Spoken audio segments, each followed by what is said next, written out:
Welcome. Before we begin tonight's story, I have one question. Where are you listening from tonight? Let me know in the comments. And if you enjoy falling asleep to these calm but chilling tales, don't forget to subscribe and turn on notifications. Now, close your eyes and let the forest take you. Damon Ricks felt the first warm gusts of air on his face before he had fully climbed to the top of the Panamint Mountains. He had been working as a park ranger in Death Valley National Park for 11 years, and every morning his job here began the same way, realizing that the desert doesn't care who you are or how long you survive. The valley was in no hurry. It waited patiently for mistakes. Ricks stood in front of the Furnace Creek Park Ranger Station, squinting at the horizon painted purple and orange by the sky. The collar of his uniform had been damp for a long time. June in Death Valley was a season when temperatures reached 120 degrees at midday, sometimes even higher. Tourists called it an adventure. Ricks called it responsibility. "Radio check," came the voice of dispatch, crackling through his shoulder-mounted radio. It was Martinez, the morning operator. Her voice always sounded too cheerful for 5:47 a.m. "Ricks here, copy. You're on Badwater Basin Patrol today, right?" "That's the plan." Ricks adjusted his wide-brimmed hat and reached for his water pack. He'd learned early on that you didn't go anywhere in Death Valley without at least a gallon of water per person. Didn't matter if you were just checking a trailhead or doing a full backcountry sweep. Dehydration could kill you in under 4 hours out here. "Stay cool out there, Damon." "Always do." He climbed into his patrol truck, a white Ford F-250 with the National Park Service emblem on the door, and pulled out onto Highway 190. The road stretched ahead of him like a ribbon of black asphalt, shimmering already in the early heat. To his left, the salt flats gleamed white and endless. To his right, the mountains rose like ancient sentinels, their ridges sharp against the sky. Ricks loved this place, but he respected it more. You had to. Death Valley was the hottest, driest place in North America. People died here every year, usually from doing something stupid like hiking at midday or running out of gas on a remote road. But sometimes people just vanished. No rhyme or reason. One day they were here, and the next, gone. He thought about that as he drove. Thought about the search and rescue operations he'd been part of over the years. Some ended well. Most didn't. The radio crackled again. "Ricks, we've got a possible abandoned vehicle reported near the old Titus Canyon access road. Can you swing by and take a look?" Ricks frowned. Titus Canyon was a one-way dirt road that snaked through the mountains east of the valley floor. It was popular with off-roaders, but it was also dangerous if you didn't know what you were doing. Flash floods could turn the canyon into a death trap in minutes, even when the sky was clear. "Copy that. ETA about 20 minutes. He turned off the highway and headed east, the road transitioning from smooth asphalt to grated dirt. Dust kicked up behind him in a brown plume. The landscape shifted as he climbed in elevation, the salt flats giving way to rocky terrain and scattered creosote bushes. The sun was fully up now, hammering down with relentless intensity. When he reached the turnoff for Titus Canyon, he slowed. The road here was narrow, barely wide enough for 2 vehicles to pass. He scanned the area, looking for anything out of place. And then he saw it. A dark blue SUV, parked at an odd angle about 50 yards off the main access road. It was a newer model, a Toyota 4Runner, and it looked out of place in the emptiness. The driver's side door was open. Ricks pulled up behind it and killed his engine. He grabbed his radio. "Martinez, I've got eyes on the vehicle. Dark blue SUV, California plates, running them now." He stepped out of his truck, and the heat hit him like a physical force. It had to be pushing 90 degrees already, and the day was just getting started. He approached the SUV cautiously, his hand resting near the pepper spray on his belt. You never knew what you'd find out here. Sometimes it was just a broken-down vehicle. Sometimes it was something worse. The SUV's engine was off, but the keys were still in the ignition. Ricks peered inside. The interior was clean, almost pristine. A half-empty water bottle sat in the cup holder.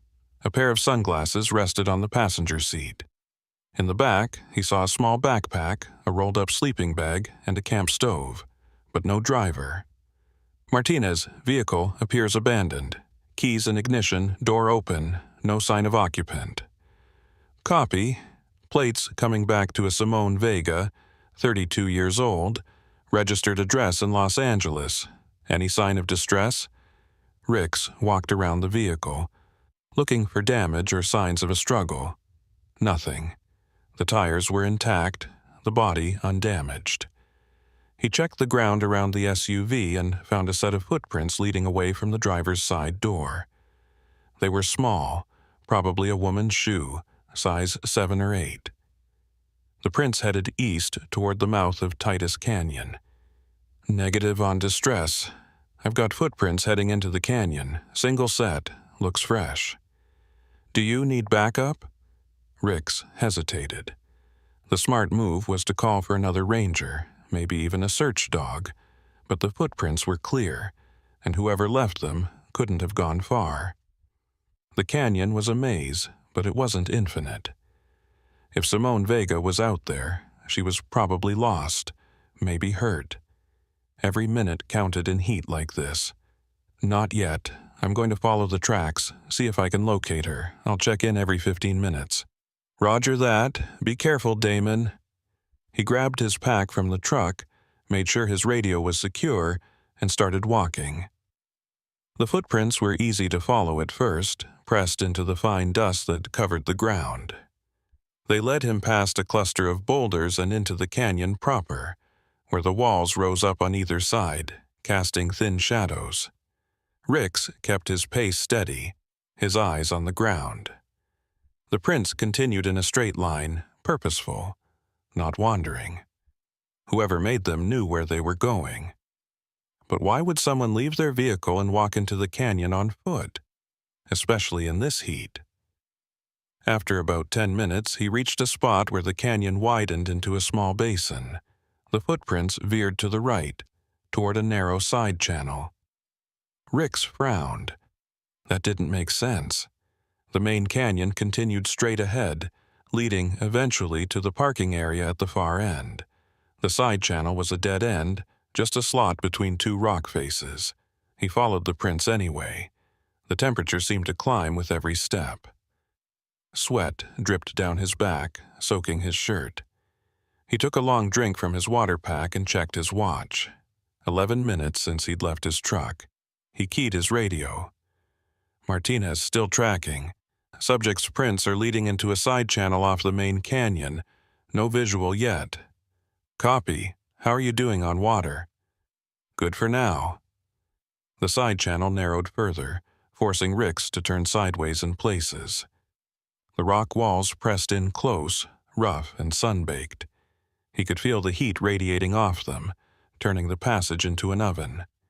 His breathing echoed in the confined space, and then, abruptly, the channel opened up. Ricks stepped into a small, hidden valley. It was maybe 100 yards across, ringed by steep rock walls. The floor was flat, covered in a mix of sand and gravel, and in the center of the valley, half buried in the sand, was something that made him stop cold. A GPS unit. It was sitting upright, screen still glowing faintly in the harsh sunlight. Ricks walked over to it, his boots crunching on the gravel. He crouched down and picked it up. The screen displayed a map, but it was wrong. The lines were jagged, overlapping in impossible ways. The cursor blinked in the center, and beneath it, a message in red letters. Off-road. No route. Ricks stared at the screen. GPS units glitched sometimes, especially in remote areas with poor satellite coverage. But this wasn't just a glitch. The map looked corrupted, like the device was trying to display coordinates that didn't exist. He pressed the power button and the screen went black. When he turned it back on, the same corrupted map appeared, the same message flashing. Off-road, no road. He slipped the GPS into his pocket and looked around the valley. The footprints continued past where the GPS had been, leading toward the far wall. Ricks followed them, his unease growing. The prints ended at the base of the wall, just stopped. No sign of where the person had gone next. No other tracks. No disturbance in the sand. It was as if Simone Vega had walked to this spot and then ceased to exist. Ricks turned in a slow circle, scanning the valley. There was no way out except the way he'd come in. The walls were too steep to climb without gear, and there were no other passages. No hidden trails. The valley was a dead end.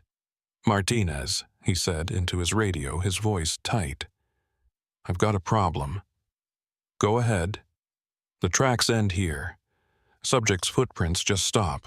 No sign of her, no sign of where she went. I'm in a small valley, maybe 100 yards across, only one way in or out." There was a pause.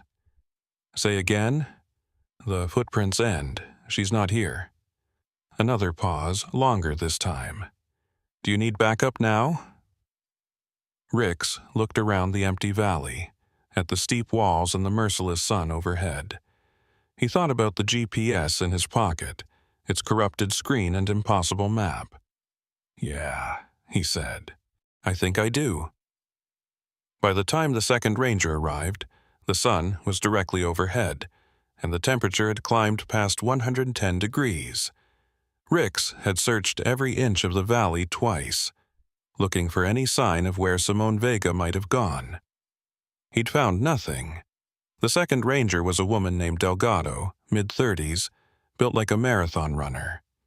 She'd worked Death Valley for 6 years and had a reputation for being unflappable. But when Rick showed her the footprints and the spot where they ended, he saw her expression tighten. "That's not possible," she said. "I know. There has to be something we're missing. A cave, a crevice, something." They searched together, methodically, using their hands to probe the sand near the base of the wall. Nothing. The rock was solid, no gaps or fissures large enough for a person to slip through. Delgado stood up, brushing sand from her knees. "What about the GPS?" Ricks pulled it from his pocket and handed it to her.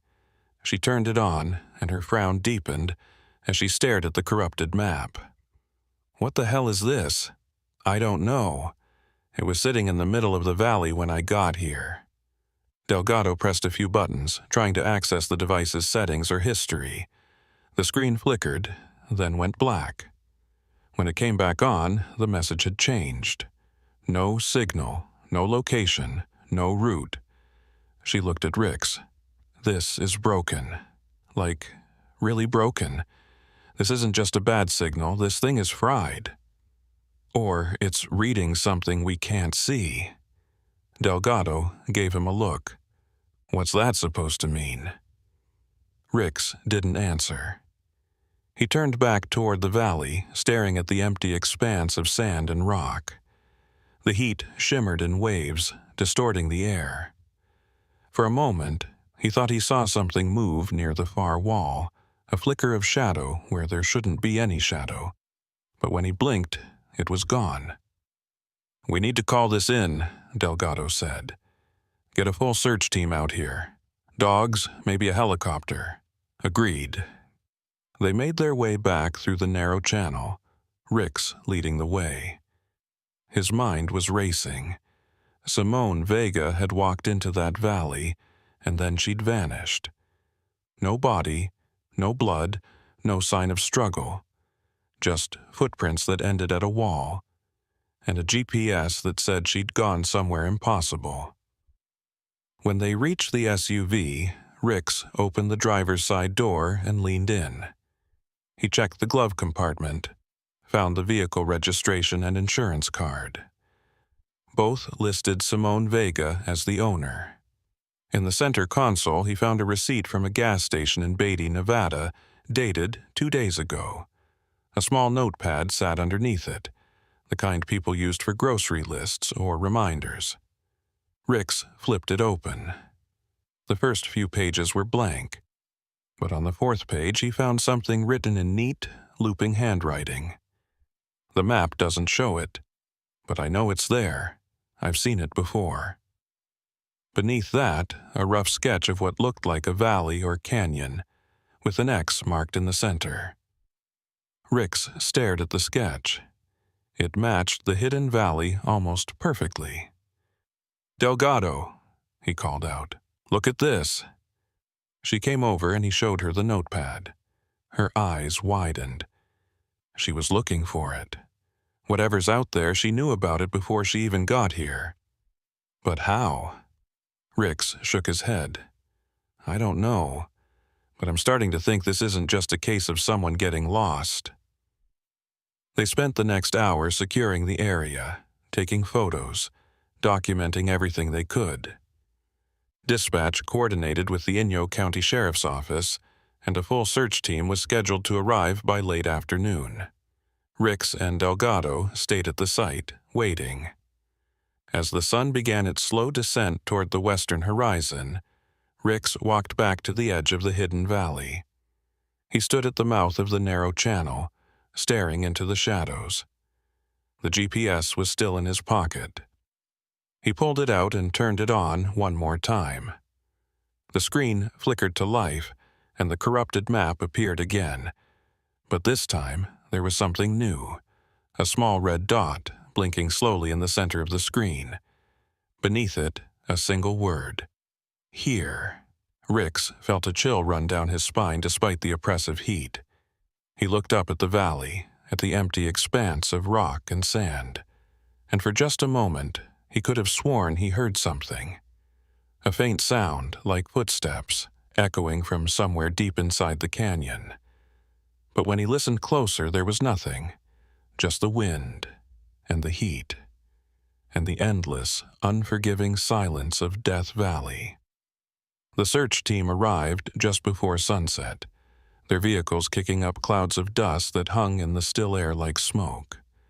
Ricks watched them approach from his position near the SUV, where he'd been standing for the past 20 minutes, turning the GPS over in his hands. The device had gone dark again, refusing to power on no matter how many times he pressed the button. There were 5 of them, 2 more rangers, a search and rescue coordinator from Inyo County named Bowman, and 2 volunteers with certified search dogs. The dogs were German shepherds, panting heavily in the heat despite the sun beginning its descent. One of the rangers, a guy named Torres who Ricks had worked with before, walked over with a bottle of water. "Hell of a situation," Torres said, handing him the water. "Delgado filled us in. Woman just vanished?" "That's what it looks like." Ricks took a long drink. The water was warm, almost hot, but it helped. Footprints lead into the valley and stop. No body, no blood, no sign of where she went after that. Torres glanced toward the narrow channel entrance. "And you're sure there's no other way out?" "Positive. We searched every inch of that place. The walls are sheer rock, no climbing without gear. Only one entrance." Bowman joined them, a stocky man in his 50s with a weathered face and sharp eyes. He'd been doing search and rescue in the desert for over 30 years, and Ricks had heard the stories. Bowman had found people in situations that should have been impossible, pulled them out of places they had no business surviving. If anyone could make sense of this, it was him. "Show me," Bowman said simply. They walked together into the canyon, the group moving in single file through the narrow channel. The dogs went first, their handlers keeping them on short leashes. Ricks led the way, Torres and Delgado behind him, Bowman bringing up the rear. The temperature had dropped maybe 5 degrees with the setting sun, but it was still oppressively hot, the rock walls radiating stored heat. When they emerged into the hidden valley, Bowman stopped and surveyed the area. His expression didn't change, but Ricks saw his eyes narrow slightly, taking in every detail. The sand, the walls, the way the shadows fell across the ground. "This is where the tracks end?" Bowman asked. "Right there." Ricks pointed to the spot near the far wall. "We've got photos, measurements. Delgado and I both confirmed it. The prints just stop." Bowman walked over to the spot, crouched down, and examined the ground. He ran his fingers through the sand, feeling the texture. Then he stood and looked up at the wall, studying the rock face. "No scuff marks," he said. "No signs of climbing. No rope burns on the rock." He turned back to the group. "Let the dogs work." The handlers released the German shepherds, and the animals immediately went to work, noses to the ground. They circled the valley, sniffing, searching for any trace of human scent. Ricks watched them move, their bodies tense with focus. But after 10 minutes, both dogs returned to their handlers, whining softly. One of them kept looking back at the wall where the footprints ended, ears flat against its head. "What's wrong with them?" Delgado asked. The lead handler, a woman named Ortiz, shook her head. "They're confused. They're picking up the scent, but it's like it just stops. They can't find a trail beyond that point." "That's impossible," Torres said. "Dogs don't just lose a scent like that." "Not unless the person was picked up," Bowman finished. "Helicopter, maybe. Or a vehicle." Ricks shook his head. "We would have heard a helicopter, and there's no way to get a vehicle in here. The channel's too narrow." Bowman walked back to the center of the valley, where Ricks had found the GPS. "Tell me about the device." Ricks pulled it from his pocket and handed it over. "It was sitting right here when I arrived. Screen was on, showing a corrupted map. Kept displaying the same message. Off-road, no route." Bowman turned the GPS on. Nothing happened. He pressed the button again, held it down. Still nothing. "It was working before," Ricks said. "Showed the message multiple times. Then it changed to here with a red dot. And now it's dead." Bowman looked at the device, then at the ground around his feet. "You said it was sitting upright when you found it." "Yeah, like someone placed it there deliberately. But Vega's footprints didn't come to this spot. They went straight to the wall." Ricks felt a chill despite the heat. He hadn't thought about that. The footprints had led directly to the wall, but the GPS had been in the center of the valley, at least 30 feet away from the wall, which meant either Simone Vega had come back to place it there before vanishing, or someone else had put it there. Bowman must have seen the realization on Rick's face. "You're thinking someone else was here." "I don't know what I'm thinking anymore." They spent the next hour combing the valley, the search team working in a grid pattern, checking every square foot of ground. They found nothing. No other footprints, no disturbed sand, no sign of any other human presence. As the light faded and the shadows grew long, Bowman called them back to the center. "We're losing daylight," he said. "We'll set up camp at the SUV, resume at first light. I want floodlights brought in, and we'll do a night search if we have to. But right now, we need to regroup and figure out what we're dealing with."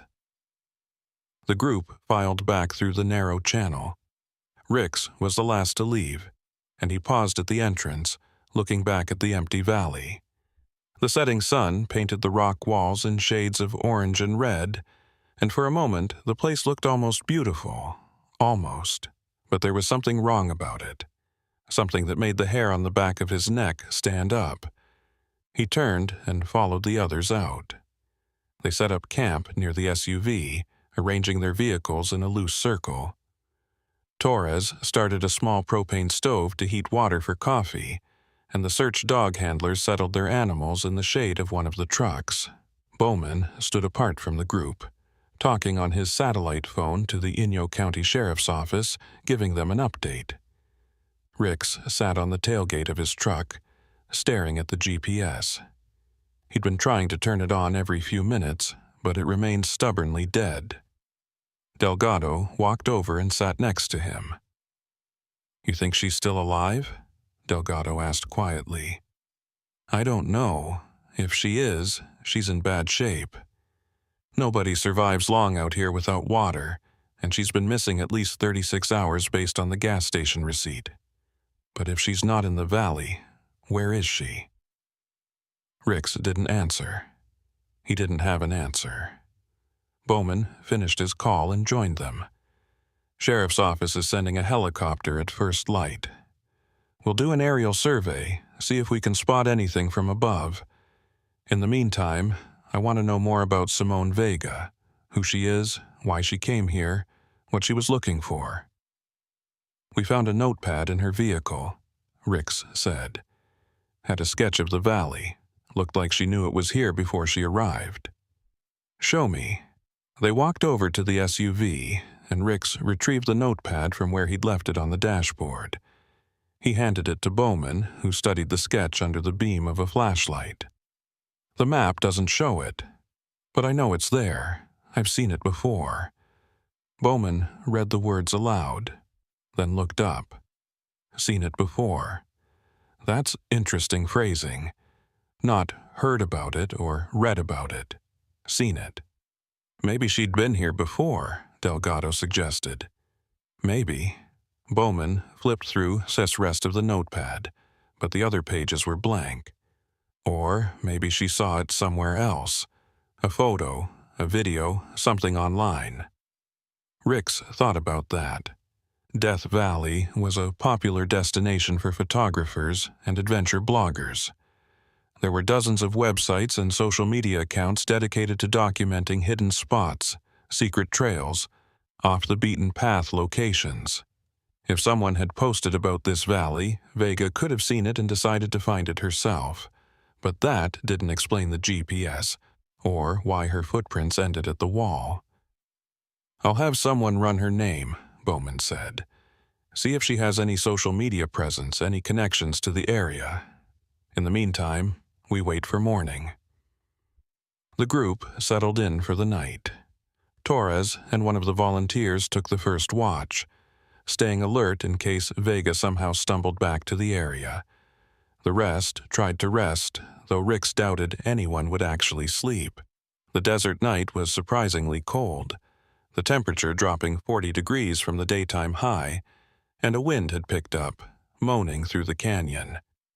Ricks lay in the bed of his truck, staring up at the stars. They were impossibly bright out here, away from any light pollution. The Milky Way stretched across the sky like a river of diamonds. It should have been peaceful. Instead, he felt uneasy, like something was watching from the darkness. Around midnight, the GPS turned on. Ricks heard it first, a faint beep that pulled him from the edge of sleep. He sat up, reached for the device where he'd left it on the truck bed beside him. The screen was glowing softly, showing the corrupted map again. But this time the red dot wasn't blinking in the center. It was moving, slowly, deliberately, across the screen from left to right. Ricks stared at it, his heart pounding. The dot moved in a straight line, then stopped at the edge of the screen. The message beneath it changed. Following. No route. Off-road. "Bowman," Ricks called out, keeping his voice low. "Bowman, you need to see this." The search coordinator was at his side in seconds. Torres right behind him. They both stared at the GPS screen. "What the hell?" Torres whispered. The dot started moving again, this time from the top of the screen downward. It moved smoothly, like something tracking a target. Then it stopped again, right in the center, and the message changed one more time. Here. Now. Bowman grabbed his flashlight and turned toward the narrow channel entrance. "Everyone up. Now." The camp came alive, rangers and volunteers scrambling to their feet, Grabbing flashlights and radios, the search dogs started barking, straining at their leashes. Ortiz had to physically hold one of them back as it lunged towards the channel. "What's happening?" Delgado asked, her voice tight. "I don't know," Bowman said. "But something's in that valley." They moved as a group, flashlights cutting through the darkness. Ricks led the way again, the GPS clutched in his hand, its screen still glowing. The red dot remained in the center, pulsing slowly. The channel seemed darker at night, the rock walls pressing in closer, swallowing the light.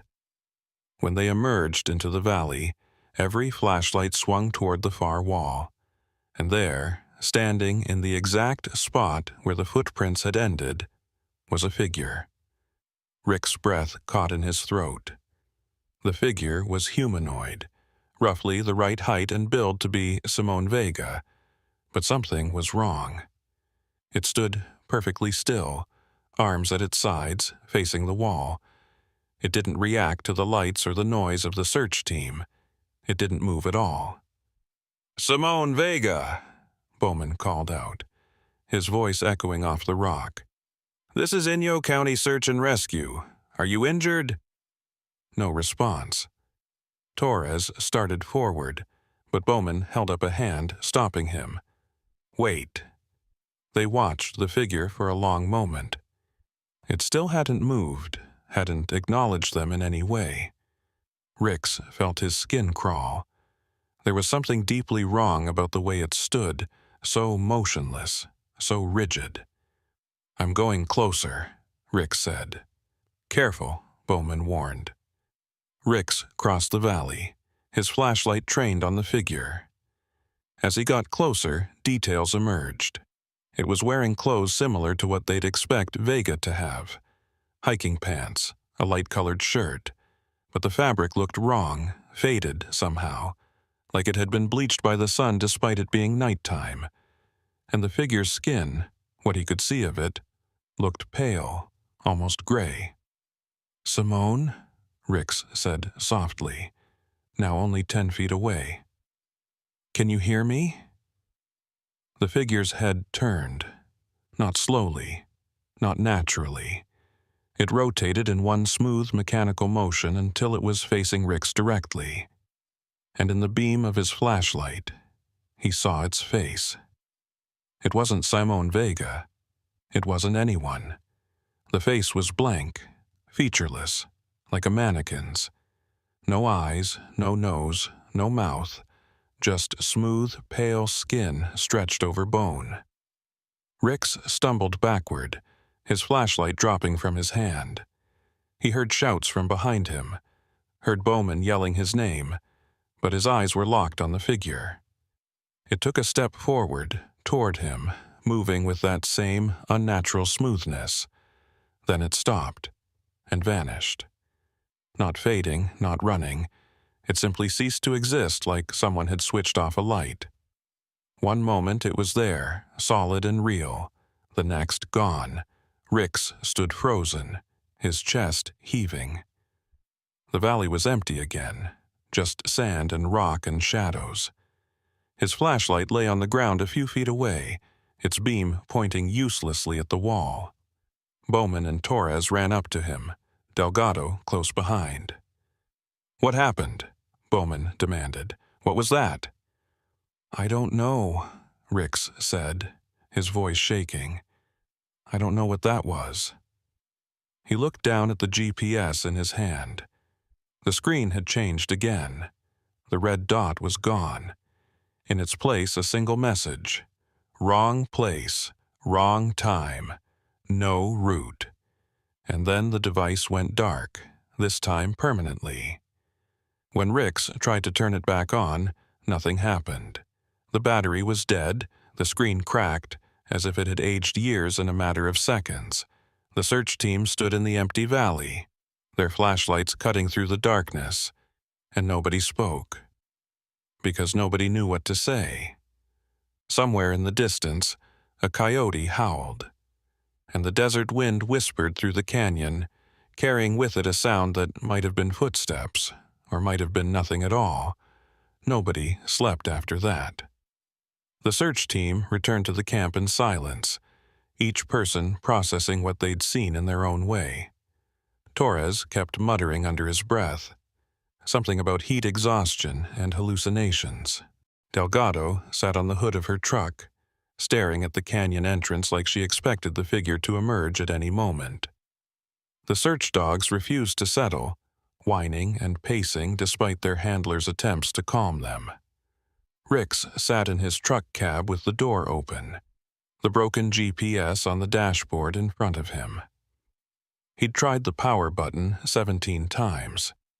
The screen remained black, the crack across its surface spreading like a spider web.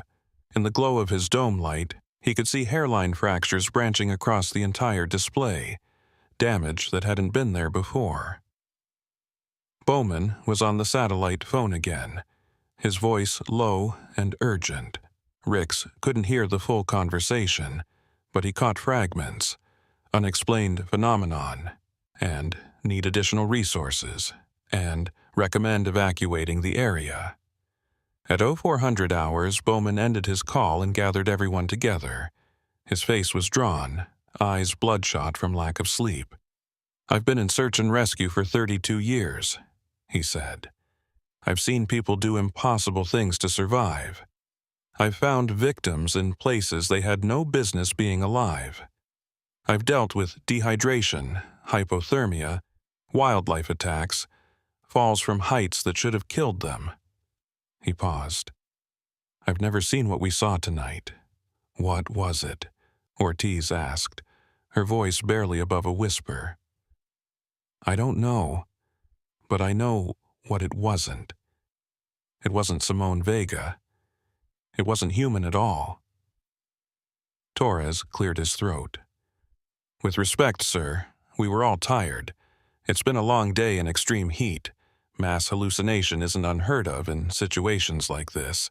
"I don't hallucinate," Ricks said flatly, "and neither do search dogs." Both German shepherds were still agitated, their ears flat against their heads, eyes fixed on the canyon. These were trained animals, veterans of dozens of search operations. Ricks had never seen them react to anything like this. "The helicopter arrives at 0600, Bowman continued. "We'll do a full aerial survey of the area, expanding the search radius to 10 miles. In the meantime, I want everyone to document exactly what they saw. Write it down, be specific. Times, descriptions, everything." He looked at Ricks. "Especially you. You got closest to it." Ricks nodded. He pulled out his incident notebook, the small spiral-bound pad every ranger carried, and started writing. His hand shook slightly as he formed the letters. 047 hours. Observed humanoid figure standing at far wall of valley, location where Vega's footprints terminated. Figure approximately 5'6" tall, wearing light-colored clothing consistent with hiking attire. Did not respond to verbal commands. Approached to within 10 feet. Figure turned to face me. Face was featureless. No eyes, nose or mouth. Skin appeared pale gray. Figure took one step forward, then disappeared instantaneously. No sound. No trace left behind. He stared at what he'd written. It read like a science fiction story, not an official incident report, but it was the truth. Every word of it. Delgado walked over and sat beside him. "You okay?" "No." He closed the notebook. "You?" "No." She was quiet for a moment, then, "That thing, whatever it was, you think it has Simone Vega?" "I think Simone Vega came out here looking for something, and I think she found it." The sky began to lighten in the east. Black fading to deep blue. The temperature would start climbing soon, the brief coolness of the desert night giving way to another day of brutal heat.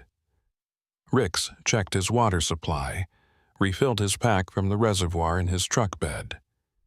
The simple, familiar action helped ground him, brought his mind back to the practical realities of survival in Death Valley. At 0600 sharp, they heard the helicopter. It came from the west, a Bell 407 in the white and green colors of the National Park Service, its rotors beating the air with a rhythmic thump that echoed off the canyon walls. The pilot circled once, then set down in a clear area about 100 yards from the camp. The downdraft kicked up a storm of dust and sand, forcing everyone to turn away and shield their eyes. When the rotors finally slowed, two people emerged.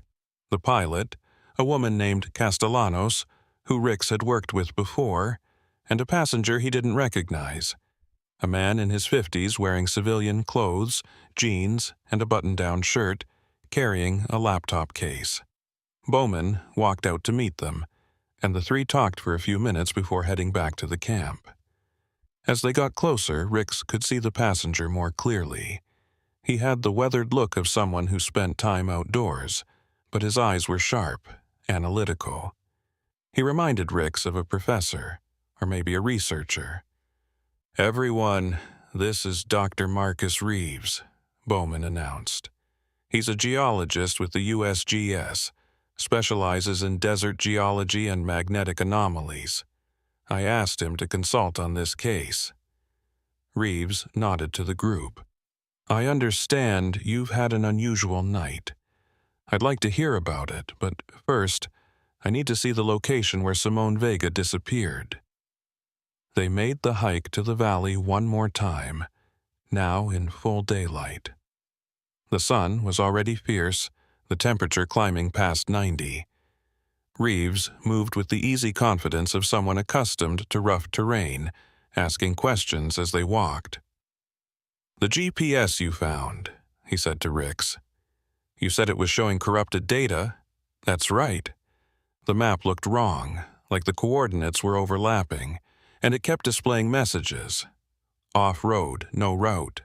And it's completely non-functional now?" Ricks pulled the broken device from his pocket and handed it over. Reeves examined it carefully, turning it over in his hands, studying the cracked screen. "Interesting," he murmured. "This level of damage shouldn't occur from a simple drop or impact. The screen isn't just cracked, it's degraded, like it's been exposed to extreme electromagnetic interference." "What kind of interference?" Delgado asked. "That's what I'm here to find out." When they reached the valley, Reeves immediately went to work. He pulled a handheld device from his shoulder bag, something that looked like a cross between a metal detector and a Geiger counter, and began walking a grid pattern across the sand. The device emitted occasional beeps and clicks, the sounds seemingly random. But when he reached the center of the valley, where Ricks had found the GPS, the device went crazy. A high-pitched whine filled the air, and the LED display lit up with scrolling numbers. "Well," Reeves said, his voice carefully neutral. "That's not good." "What is it?" Bowman asked. "Magnetic anomaly, a strong one. The field strength here is approximately 15 times higher than it should be for this location."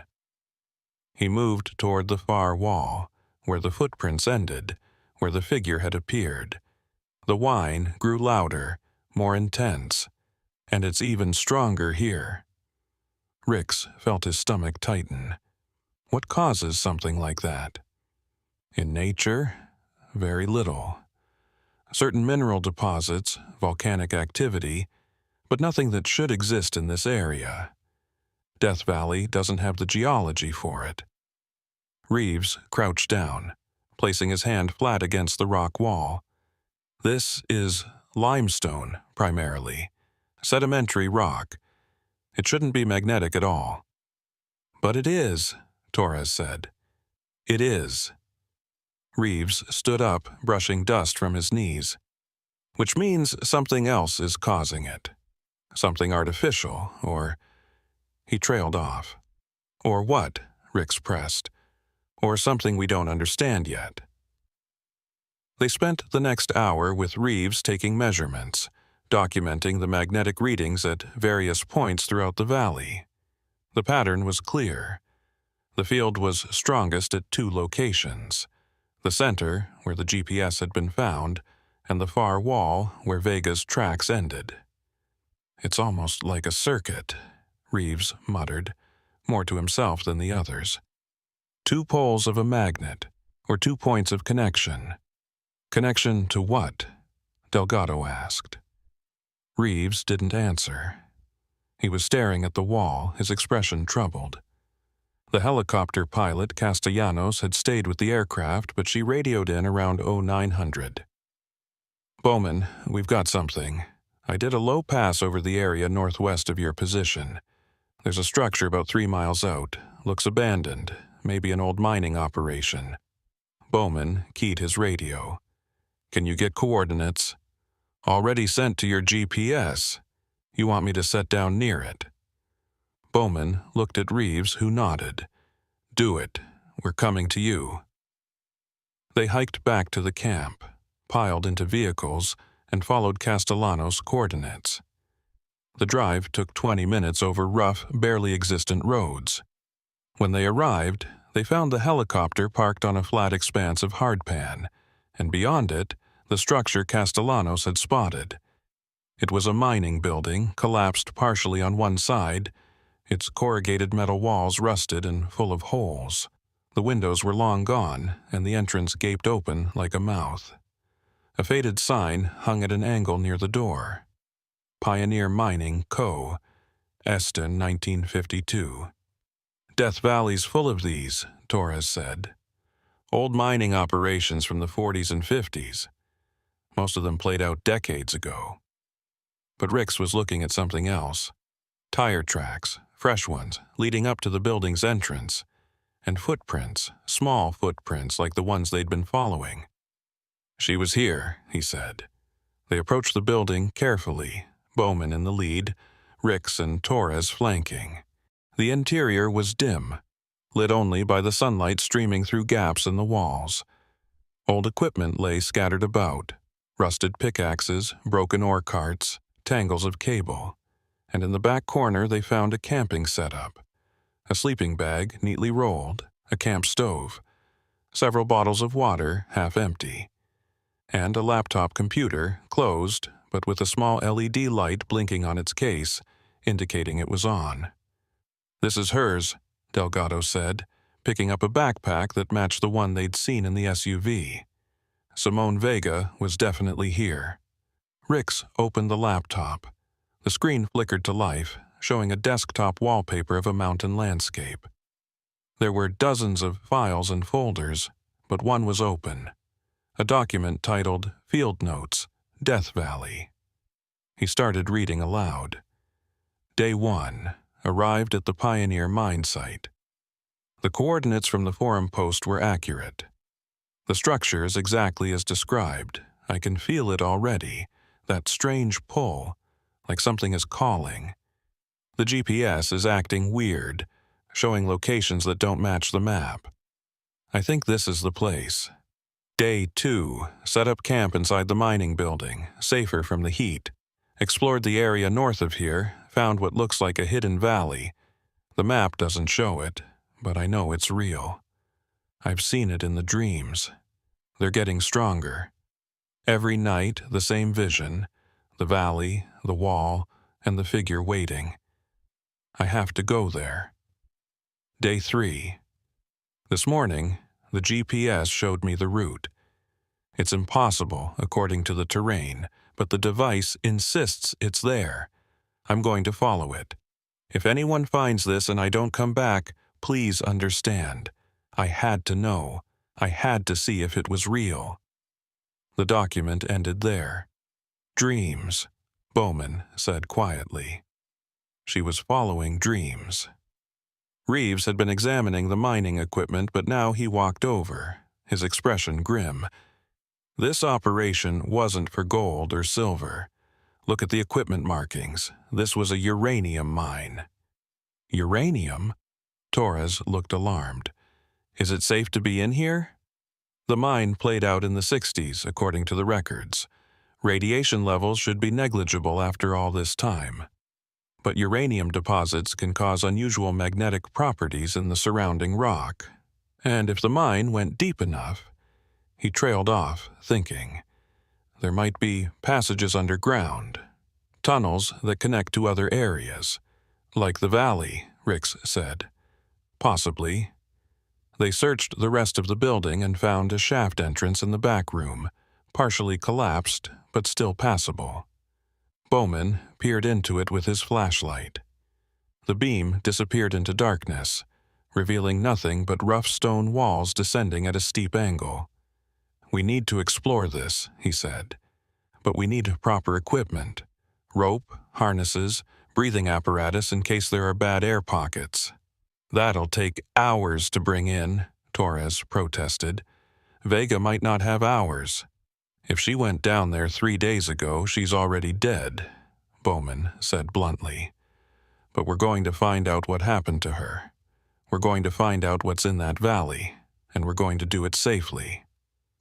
He radioed for additional resources, and they settled in to wait.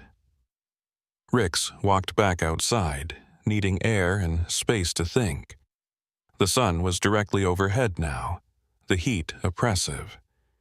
He found a patch of shade near one of the vehicles and sat down, pulling out his water pack.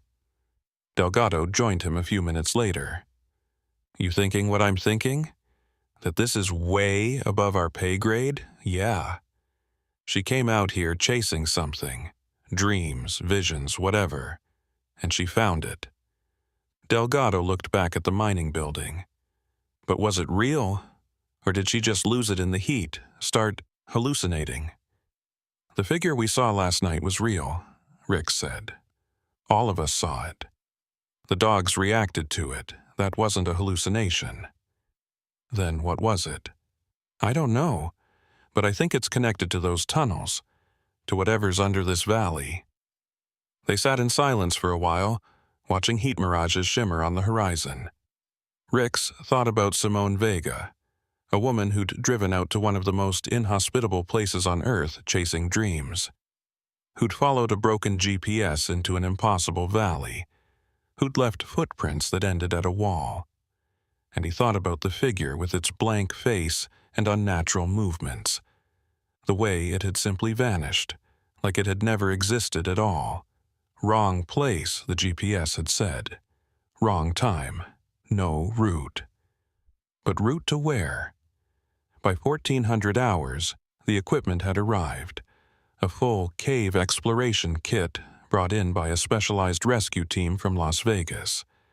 They set up at the mine shaft entrance, running safety lines and testing the air quality.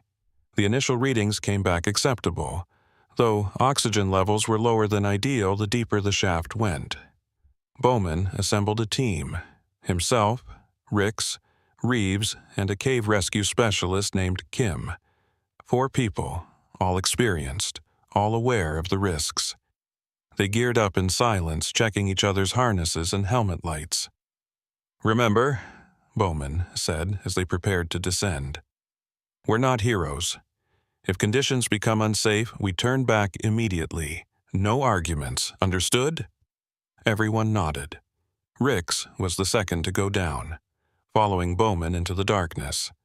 The shaft was steep, requiring them to rappel in sections, their boots scraping against stone walls that bore the marks of old drilling equipment.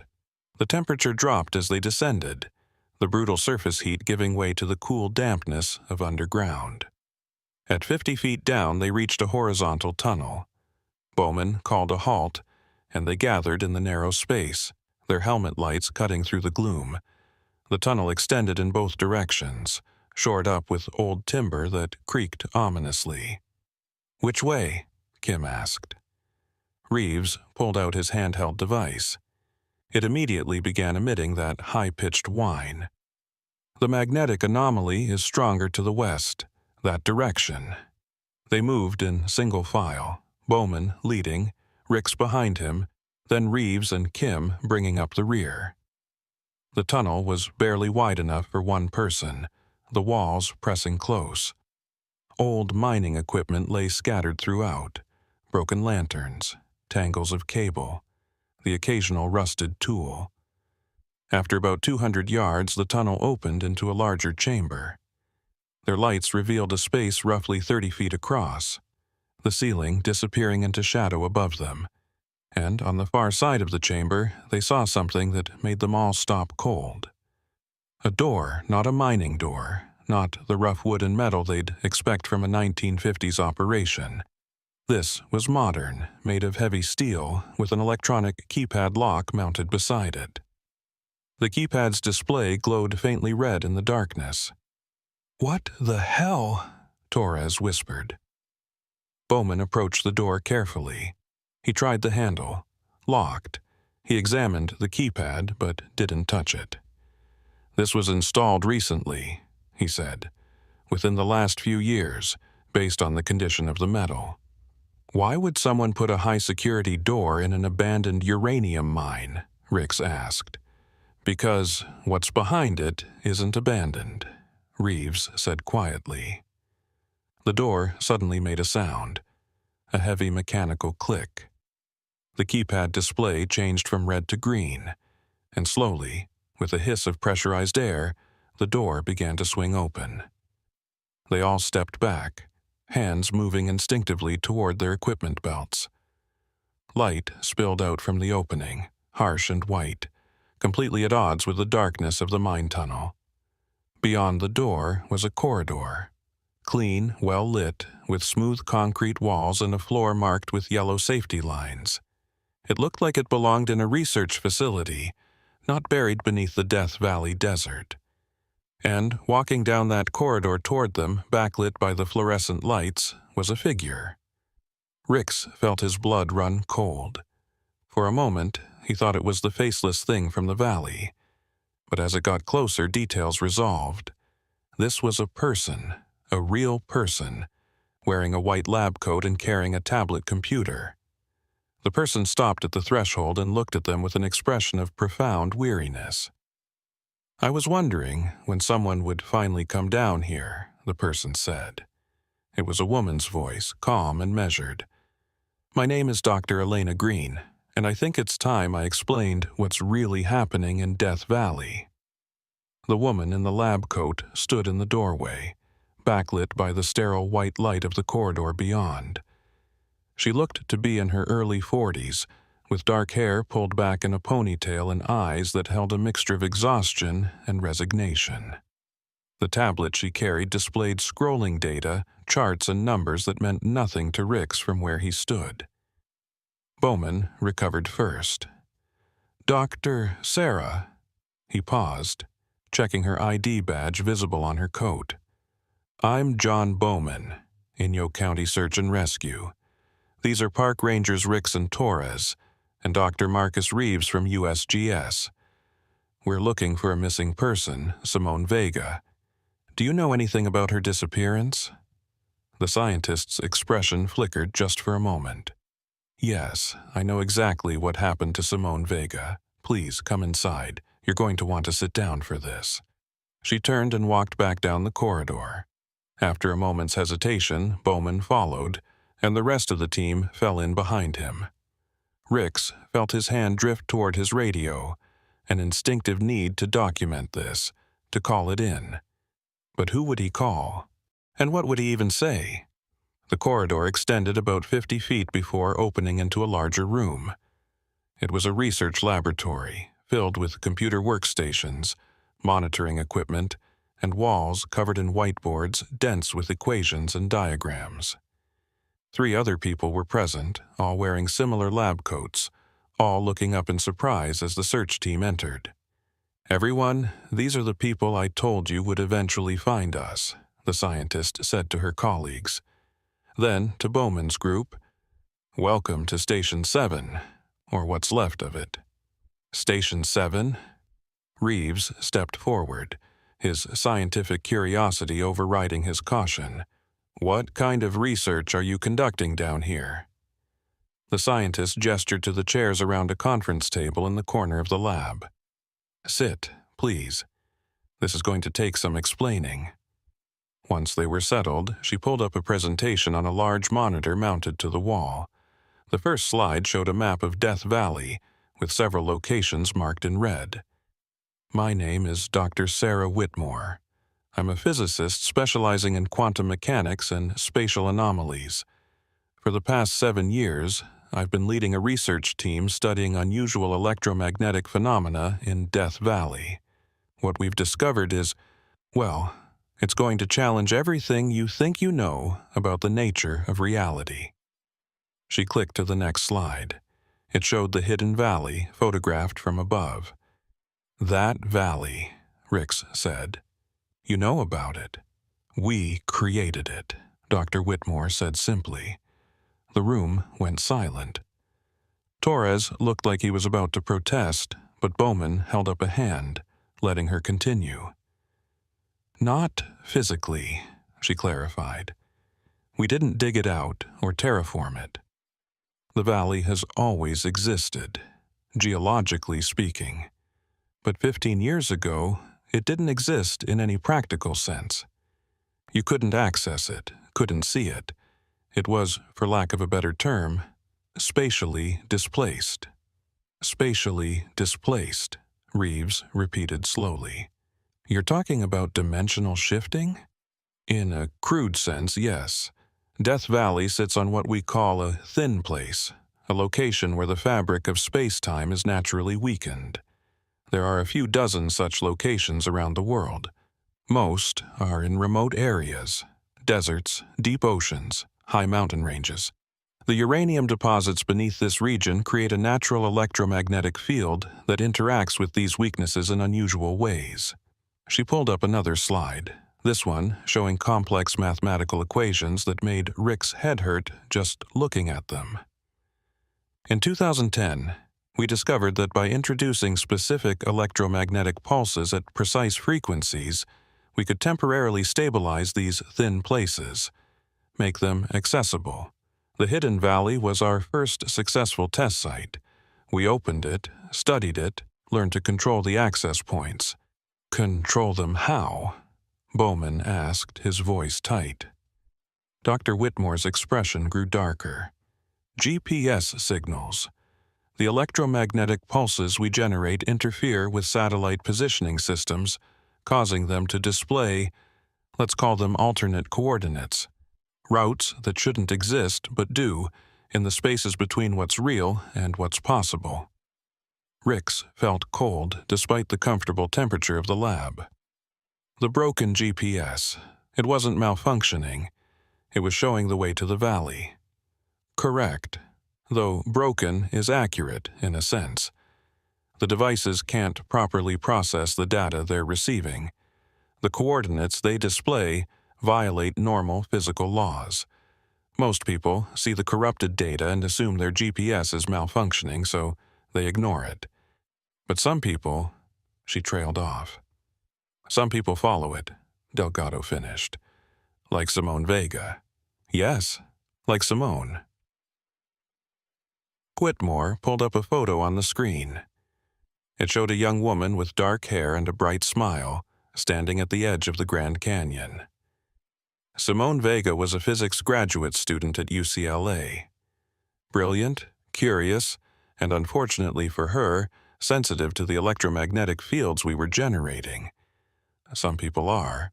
We don't know why, but she started having dreams about the valley months ago. Dreams that grew more vivid, more compelling. She couldn't ignore them. "You knew about her?" Ricks felt anger rising in his chest. "You knew she was coming here? We monitor communications, search queries, anything that might indicate someone has become aware of the thin places. We saw her forum posts, her research into Death Valley anomalies. We tried to discourage her, sent her misleading information, but..." Dr. Whitmore's voice cracked slightly. "She was determined. 3 days ago, she found the Pioneer Mine, found the coordinates we'd accidentally left in a cached database, and she followed the GPS signal into the valley." "Where is she now?" Bowman demanded. Dr. Whitmore was quiet for a long moment. Then she stood and walked to one of the workstations. She typed something, and a new image appeared on the main screen. It was security camera footage, black and white, time-stamped 72 hours earlier. The camera was positioned high on the wall of the hidden valley, looking down at the sand floor. In the center of the frame, Ricks could see Simone Vega, small but clearly visible. She was standing next to something on the ground, the GPS unit. As they watched, Simone walked toward the far wall, the same path they'd followed the next day. She reached the wall, placed her hand against it, and then, like someone stepping through a doorway, she simply walked forward and disappeared into the solid rock. "What the hell?" Torres whispered. "She passed through," Dr. Whitmore said, "into what we call a fold, a pocket of space that exists adjacent to our reality but not precisely part of it. The thin places create these folds naturally. We've been studying them, trying to understand them, but we've never been able to control what happens once someone enters one." "Can you get her back?" Bowman asked. "We don't know. We've tried. Sent in probes, remote vehicles, even other methods, but the folds are unstable. Sometimes things come back out, sometimes they don't, and sometimes—" She pulled up another video feed. This one showed the valley at night, the same timestamp as when Ricks and the search team had seen the figure. And there it was, the faceless humanoid standing at the wall. Sometimes the fold sends something back that isn't quite right. Not the original person. Not exactly. We call them echoes. Copies, maybe, or fragments. They appear with increasing frequency the longer someone remains in the fold. Almost like the fold is trying to recreate them, to fill the space they left behind, but it can't quite get the details right. Ricks thought about the blank face, the unnatural movements. That thing we saw, that was an echo of Simone Vega? We believe so. You triggered it by approaching the wall. The echoes respond to presence, to proximity. They're not dangerous, as far as we can tell. They're just wrong, and they don't last long. Minutes, maybe hours, before they collapse back into nothing. How do we get her back? Ricks repeated Bowman's question more forcefully this time. Dr. Whitmore looked at him with profound sadness. "Ranger Ricks, I'm sorry, but if Simone has been in the fold for 3 days, there's almost no chance she's still alive. The folds aren't meant for human habitation. The electromagnetic fields inside are intense. Most people we've tracked going in have survived less than 6 hours before their bodies simply give out. The few who've made it back," she shook her head, "they're not the same. The exposure changes them in ways we don't fully understand." The room fell silent except for the quiet hum of the monitoring equipment. Finally, Reeves spoke. "You said this facility is called Station 7. That implies there are or were others. There were 9 stations, at various thin places around the world. Death Valley was the 7th. As of 3 months ago, this is the only one still operational. The others were shut down." "Why?" "Because the program was deemed too dangerous. The fold spaces are growing larger, more unstable. We're causing damage to the fabric of reality itself, and we don't know if that damage can be repaired. Station 7 was supposed to close last month, but I convinced them to give me more time. I thought if we could just understand the folds better, maybe we could stabilize them, make them safe." She gestured at the monitors around them. "Obviously, I was wrong." Bowman stood up. "Dr. Whitmore, I appreciate your honesty, but we have a missing person. I don't care about your research or your thin places. I care about finding Simone Vega and bringing her home. If there's any chance she's alive in there, we're going to get her out." "It's not that simple. Make it simple." Dr. Whitmore looked at him, then at the rest of the search team. Finally, she nodded. "There's one option. We can try to destabilize the fold, force it to release whatever it's holding, but it's risky. If we miscalculate, the entire fold could collapse, and anyone inside would be lost permanently. And there's another problem. What problem? Ricks asked. To destabilize it, we need someone to go into the valley and place an electromagnetic pulse device at the exact center, where you found the GPS.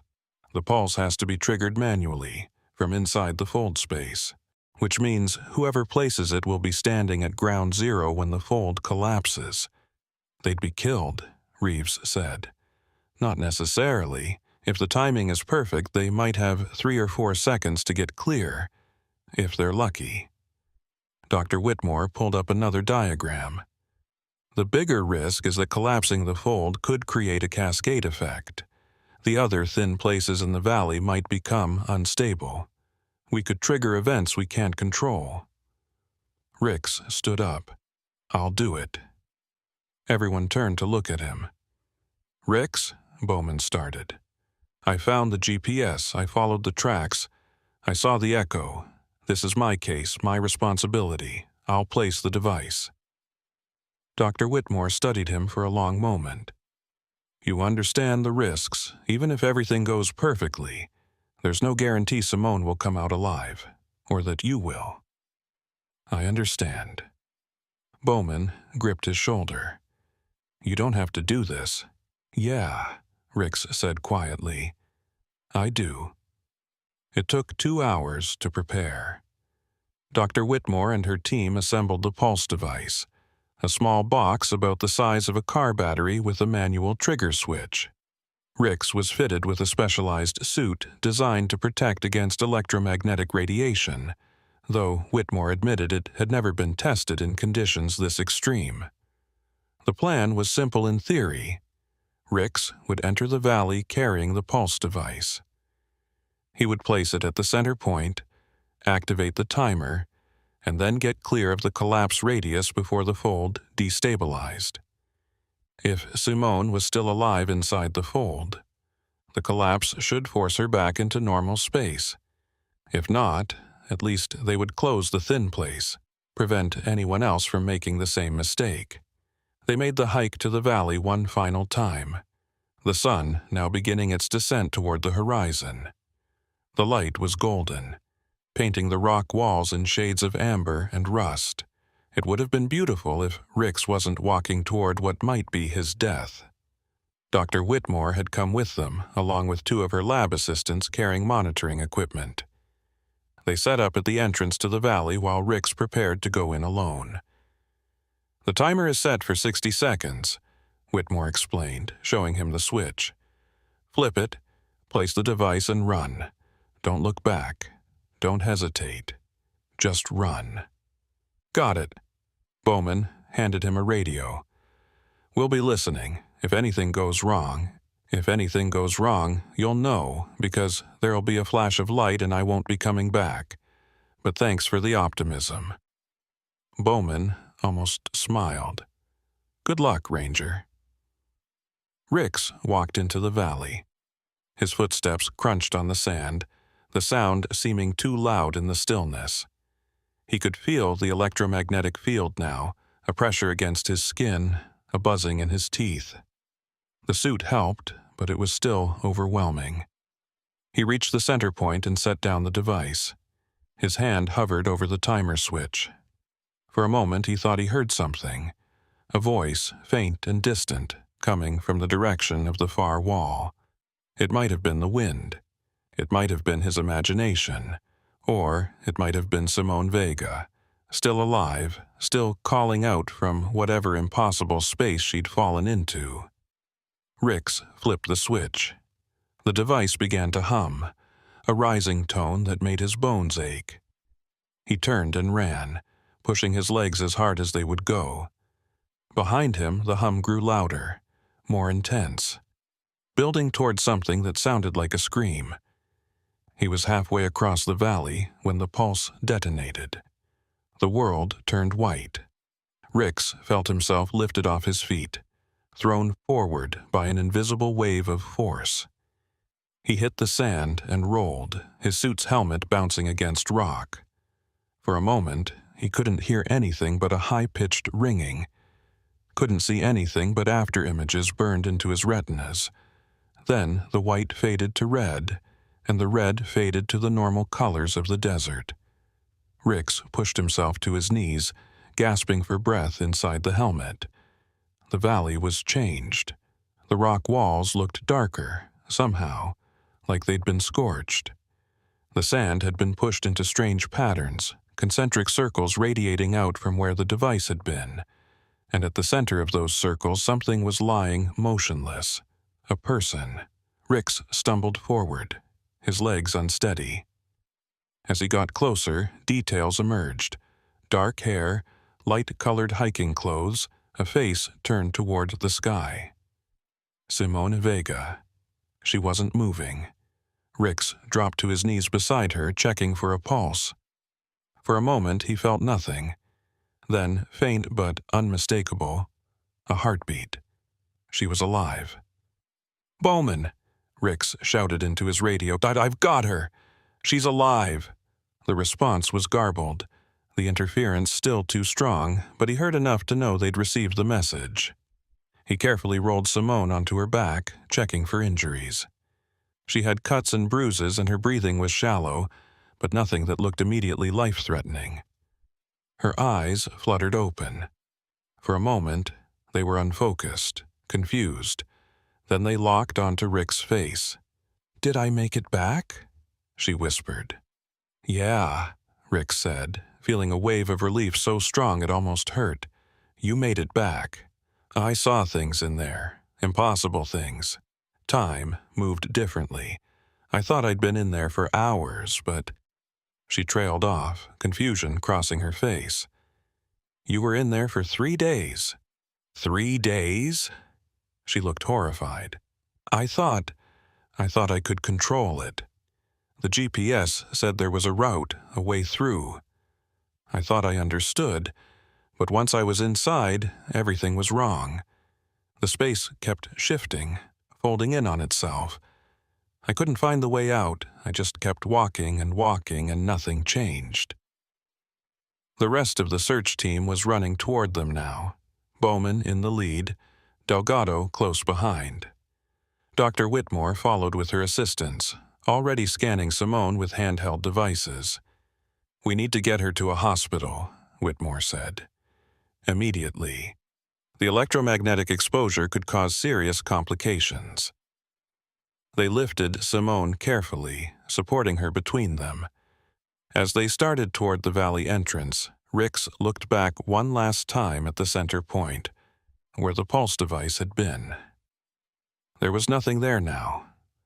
No device, no burn marks, no evidence that anything had happened. Just smooth sand and ancient rock, keeping their secrets as they had for millions of years. The evacuation happened quickly. A medevac helicopter arrived within the hour, and Simone was airlifted to the Regional Medical Center in Las Vegas. Her condition was listed as serious but stable.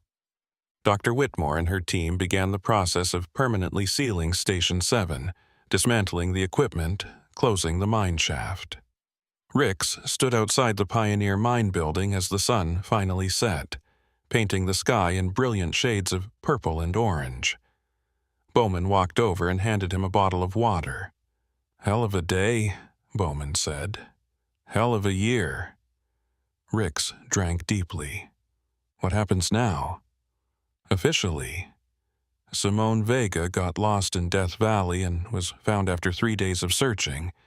Heat exhaustion, dehydration, mild trauma. She'll recover. The government will classify everything that happened here, and the thin places will become someone else's problem. And unofficially? Bowman was quiet for a moment. Unofficially, we both know there are places in this world that don't follow the rules we think we understand. Death Valley is one of them, always has been. The old-timers, the ones who've worked here for decades, they all have stories. Things they've seen that don't make sense. We just don't talk about it much. Ricks thought about that. about the heat and the silence and the vastness of the desert, about the way reality seemed thinner here, like you could push through it if you knew where to press. "I'm taking a few days off," he said. "Good idea. Get some rest. Clear your head."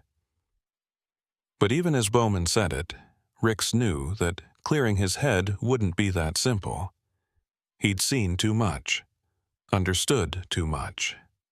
The desert had shown him something that most people never saw, something that challenged everything he thought he knew about the world.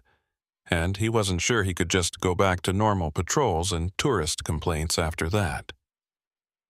They drove back to Furnace Creek in convoy, arriving well after dark. Ricks filed his incident report, sticking to the official story. Then he sat in his truck in the parking lot, engine idling, trying to decide where to go next. His radio crackled. "Ricks, you still out there?" It was Martinez from dispatch, her voice sounding concerned. "Yeah, I'm here. Just wanted to check on you. Heard you had a rough couple of days." You could say that. "Well, you did good. You found her, brought her home. That's what matters." Ricks looked out at the dark expanse of Death Valley, stretching beyond his windshield.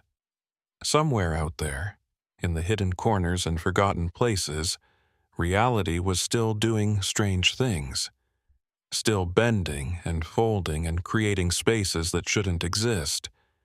And somewhere, people were still following broken GPS signals, still chasing dreams and visions that called to them from the desert night. "Yeah," he said quietly into the radio. "That's what matters." He put the truck in gear and drove toward home, leaving the mysteries of Death Valley behind him, at least for tonight. The thermometer outside the Stovepipe Wells Ranger Station read 118 degrees Fahrenheit at 10:47 in the morning, and Valerie Monroe knew it would climb higher, much higher. By afternoon, Death Valley would transform into what the old-timers called the Devil's Frying Pan, with ground temperatures reaching 180 degrees and air temperatures pushing past 125.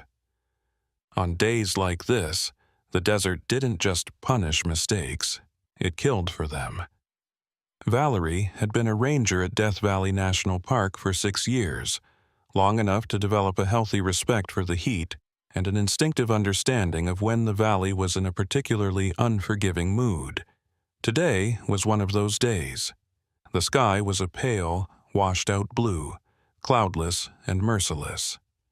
The air shimmered in waves across the salt flats, and even the lizards had retreated to whatever shade they could find. She was checking her equipment for the 3rd time: water pack, electrolyte tablets, first aid kit, GPS, emergency beacon, when the call came through on her radio. "All units, we have a report of a missing hiker. Male, 28 years old, last seen at the Mesquite Flat Sand Dunes trailhead, approximately 0800 hours this morning. Name is Garrett Lorne, solo hiker, was supposed to check in with his sister by 0900. She hasn't heard from him." Valerie keyed her radio. "This is Ranger Monroe. I'm at Stovepipe Wells. What was his intended route?" According to the sister, he was planning a day hike into the backcountry east of the dunes. She said he mentioned something called Shadow Valley. Does that mean anything to you? Valerie felt her stomach tighten. Yeah, it means we've got a problem. Shadow Valley wasn't an official designation. It was a local name for a stretch of desert terrain roughly 40 miles east of the main tourist areas, a wasteland of rock and sand where almost nothing grew and nobody went. There were no marked trails, no water sources, and no shade. It was called Shadow Valley, not because it offered any relief from the sun, but because the mountains to the west cast long shadows across it during the brief hours of dawn and dusk, creating an optical illusion of coolness that disappeared the moment you stepped into it.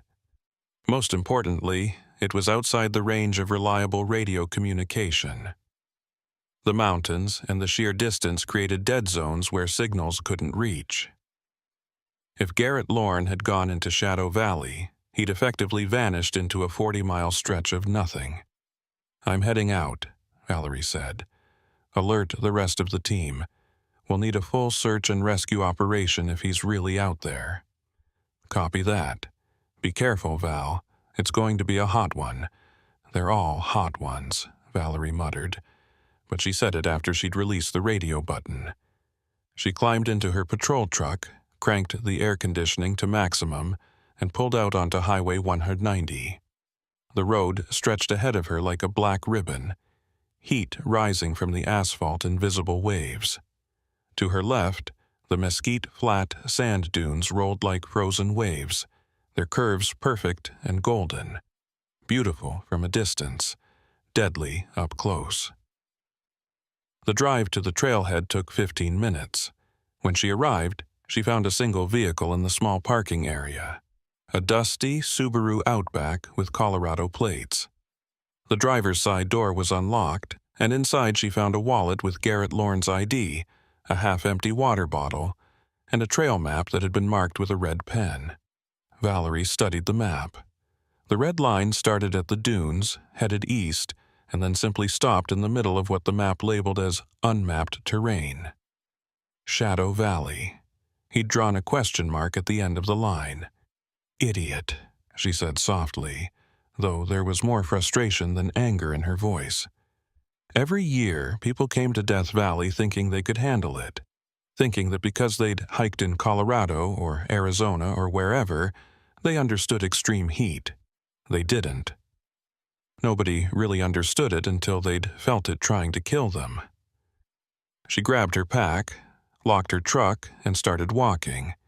The sand dunes were the easy part, though easy was relative in 118-degree heat.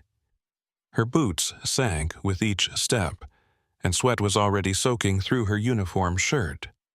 She followed what looked like fresh boot prints heading east, away from the tourist-friendly paths and into the open desert.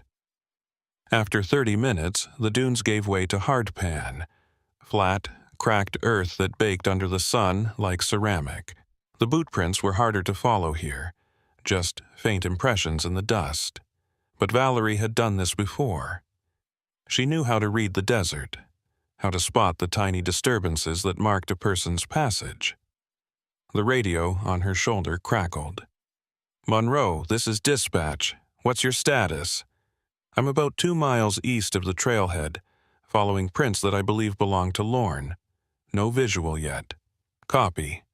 Be advised, temperature at Furnace Creek just hit 122. You're looking at similar conditions in your area." Acknowledged. Valerie took a long drink from her water pack. She'd brought 2 gallons with her, more than enough for a few hours of searching, but she'd learned never to be overconfident about water in Death Valley. People had died with water still in their packs because they'd underestimated how much they needed or waited too long between drinks. The landscape ahead was utterly empty. No plants, no animals, no signs of life except the boot prints she was following. The mountains rose in the distance, dark and jagged against the pale sky, and beyond them, somewhere in that vast expanse of nothing, was Garrett Lorne, if he was still alive. By noon, the temperature had climbed to 126 degrees. Valerie had been walking for nearly 2 hours, following the boot prints deeper into the wasteland. The prints were becoming erratic now, wandering left and right, sometimes doubling back on themselves. Classic signs of heat exhaustion and disorientation. She keyed her radio. "Dispatch, I'm approximately 5 miles east of the trailhead. The subject's tracks are showing signs of confusion. I'm going to need backup out here." Static greeted her. She tried again.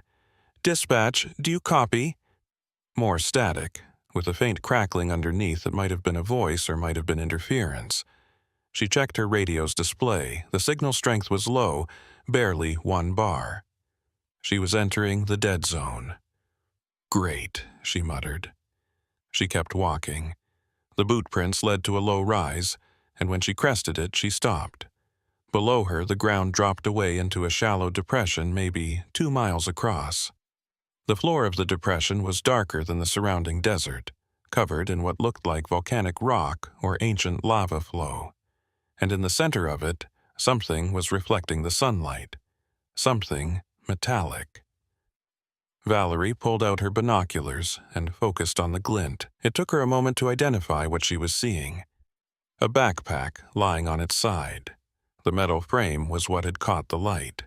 She descended into the depression, her boots crunching on the rocky ground. The heat here was even more intense, the dark rock absorbing and radiating it back until the air felt thick enough to chew. By the time she reached the backpack, her vision was starting to blur at the edges, and she had to stop and drink water and pour some over her head. The backpack was expensive, high-end hiking gear, the kind someone would buy if they took outdoor recreation seriously. Inside, she found more water bottles, all empty, protein bars, a first aid kit, and a smartphone. The phone was dead, the battery drained, but it had a sticker on the back with the name, G. Lorne. So he'd been here. But where was he now? Valerie scanned the area. The boot prints continued past the backpack, heading toward the far side of the depression. But they were even more erratic now, weaving and staggering. And then, about 100 yards away, they simply stopped. Not stopped like they'd reached a destination.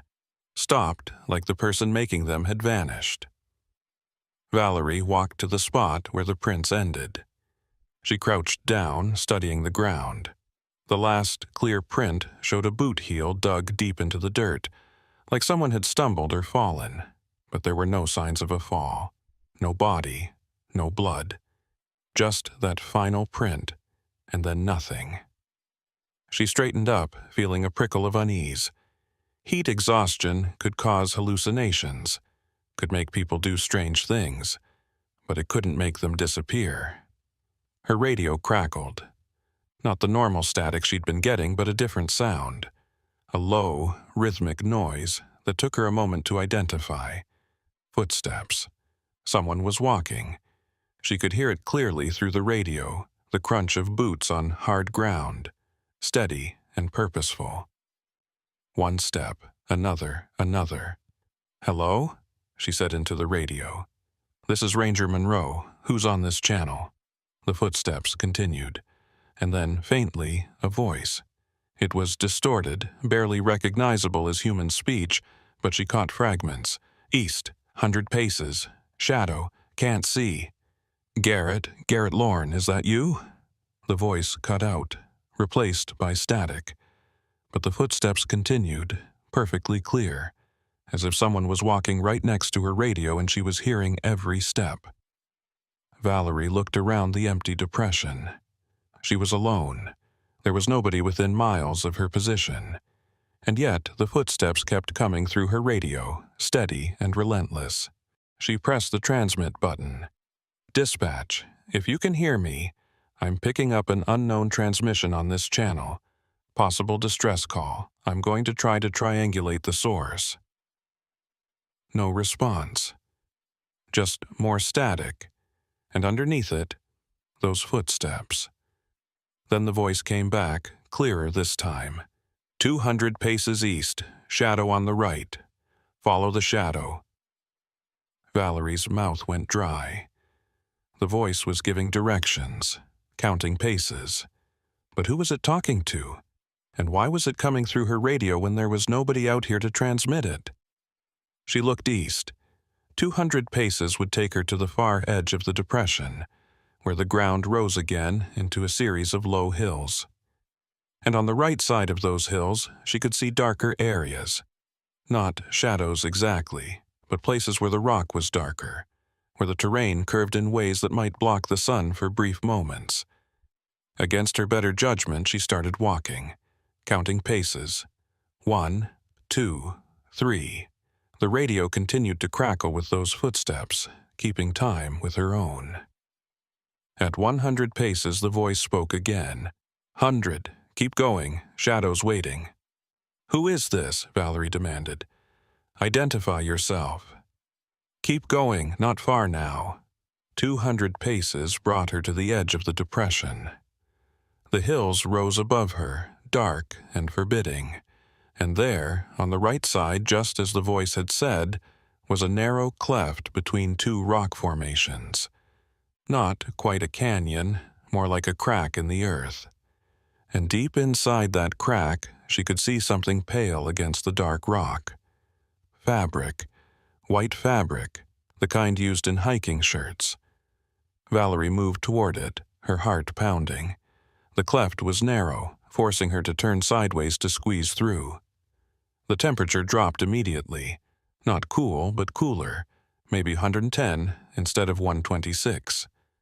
The rock walls pressed close, and the light from above barely penetrated. 20 feet into the cleft, she found him. Garrett Lorne was sitting with his back against the rock wall, his legs stretched out in front of him. His eyes were closed, and his face was flushed red, but his chest was moving. He was breathing.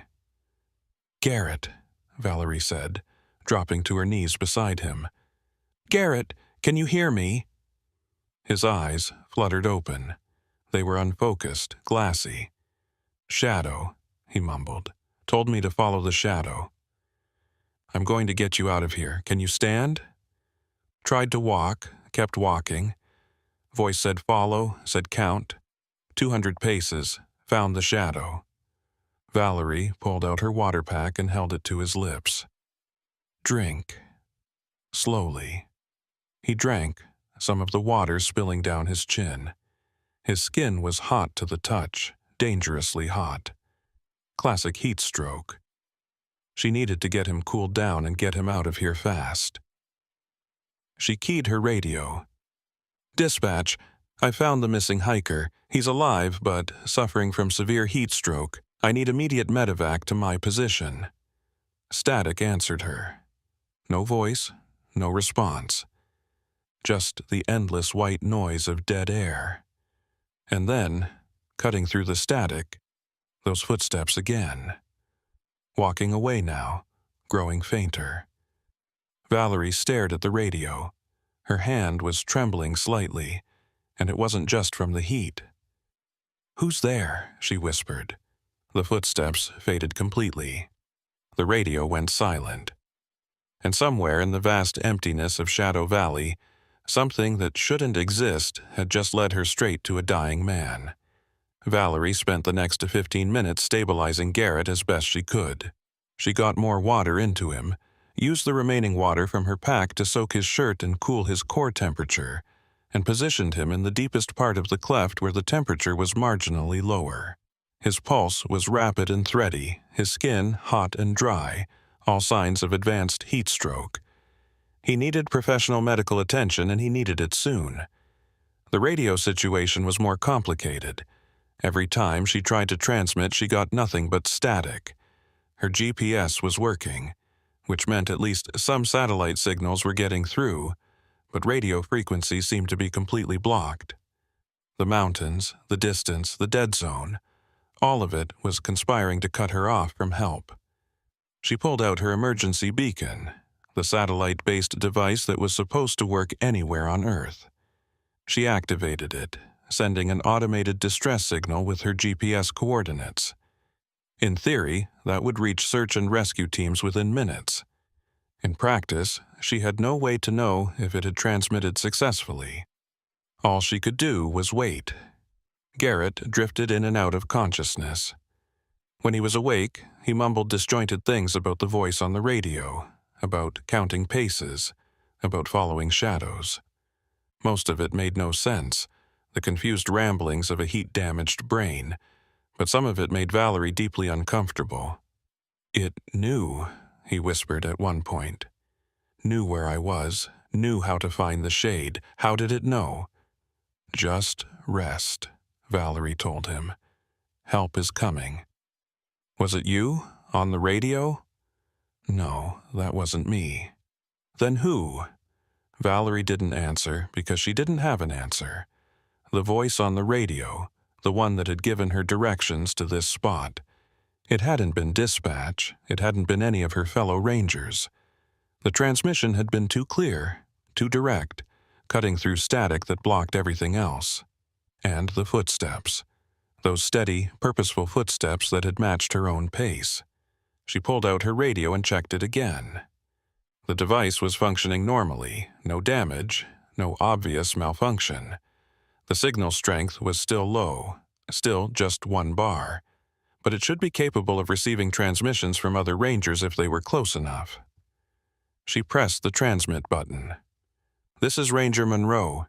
If anyone can hear this, I've located the missing hiker approximately 7 miles east of Mesquite Flat Sand Dunes in a rock formation at bearing," she checked her GPS, 095 degrees. "He requires immediate medical evacuation." Static, white noise, nothing. Then, just for a moment, something else. A sound like breathing. Slow, steady breathing. As if someone was standing right next to her radio and exhaling into the microphone. Valerie's skin prickled. "Who's on this channel?" The breathing stopped. The static returned. And then, very faintly, a single word. "Found." The word hung in the air, impossible to misinterpret. Someone, or something, had confirmed that Garrett had been found. But who? And how did they know? Valerie looked out of the cleft, at the shimmering expanse of Shadow Valley stretching away in all directions. 40 miles of nothing. No people, no structures, no possible source for a radio transmission. Even if someone had a powerful transmitter and perfect line of sight, they'd need to be relatively close to punch through the dead zone. And there was nobody close. She'd have seen them, unless they weren't on the ground. She looked up at the sky, shading her eyes against the brutal sun. Could it have been aircraft? A plane or helicopter passing overhead, monitoring the search operation. But no, that didn't make sense. Aircraft would identify themselves, would coordinate with dispatch. They wouldn't just give cryptic directions and then disappear. Garrett stirred, his eyes opening again. This time they seemed a little more focused, a little more present. "Water," he croaked. She gave him more water, letting him drink slowly. "How are you feeling?" "Like I got hit by a truck, made of fire." "That's about right. You've got severe heat stroke. We're waiting for evacuation." He closed his eyes. "I'm sorry, I'm an idiot. You're not the first person to underestimate Death Valley. You won't be the last." "The voice," he said. "Did you hear it too?" Valerie hesitated. "Yeah, I heard it." "What was it?" "I don't know." "It saved my life. I was lost out there, going in circles. I dropped my pack because I thought it was slowing me down. Stupid. Everything I learned about survival, and I did everything wrong." His voice cracked. "I thought I was going to die. And then I heard it on my radio, counting steps, giving directions. I followed it here." "You had a radio?" "A handheld, two-way radio. I bought it thinking it would help if I got in trouble." He gave a weak laugh. "Didn't expect it to actually work out here." "Where's the radio now?" "Don't know. Lost it somewhere. Battery was dying anyway." Valerie filed that information away. Garrett had heard the voice on his own radio before she'd even started searching for him, which meant the transmission wasn't somehow coming from her equipment, wasn't some weird feedback loop or malfunction. Someone, or something, was actively broadcasting in Shadow Valley, giving directions, counting steps, helping people. The question was why. The rescue helicopter arrived 90 minutes later, its rotor wash kicking up a storm of dust and grit that forced Valerie to shield her face. She'd heard it coming long before she saw it, the distinctive thump of the blades echoing off the rock walls. By that time, the temperature had climbed to 131 degrees according to her thermometer, and even in the relative shade of the cleft, the heat was becoming dangerous. Garrett was fading in and out, his responses growing slower and more confused.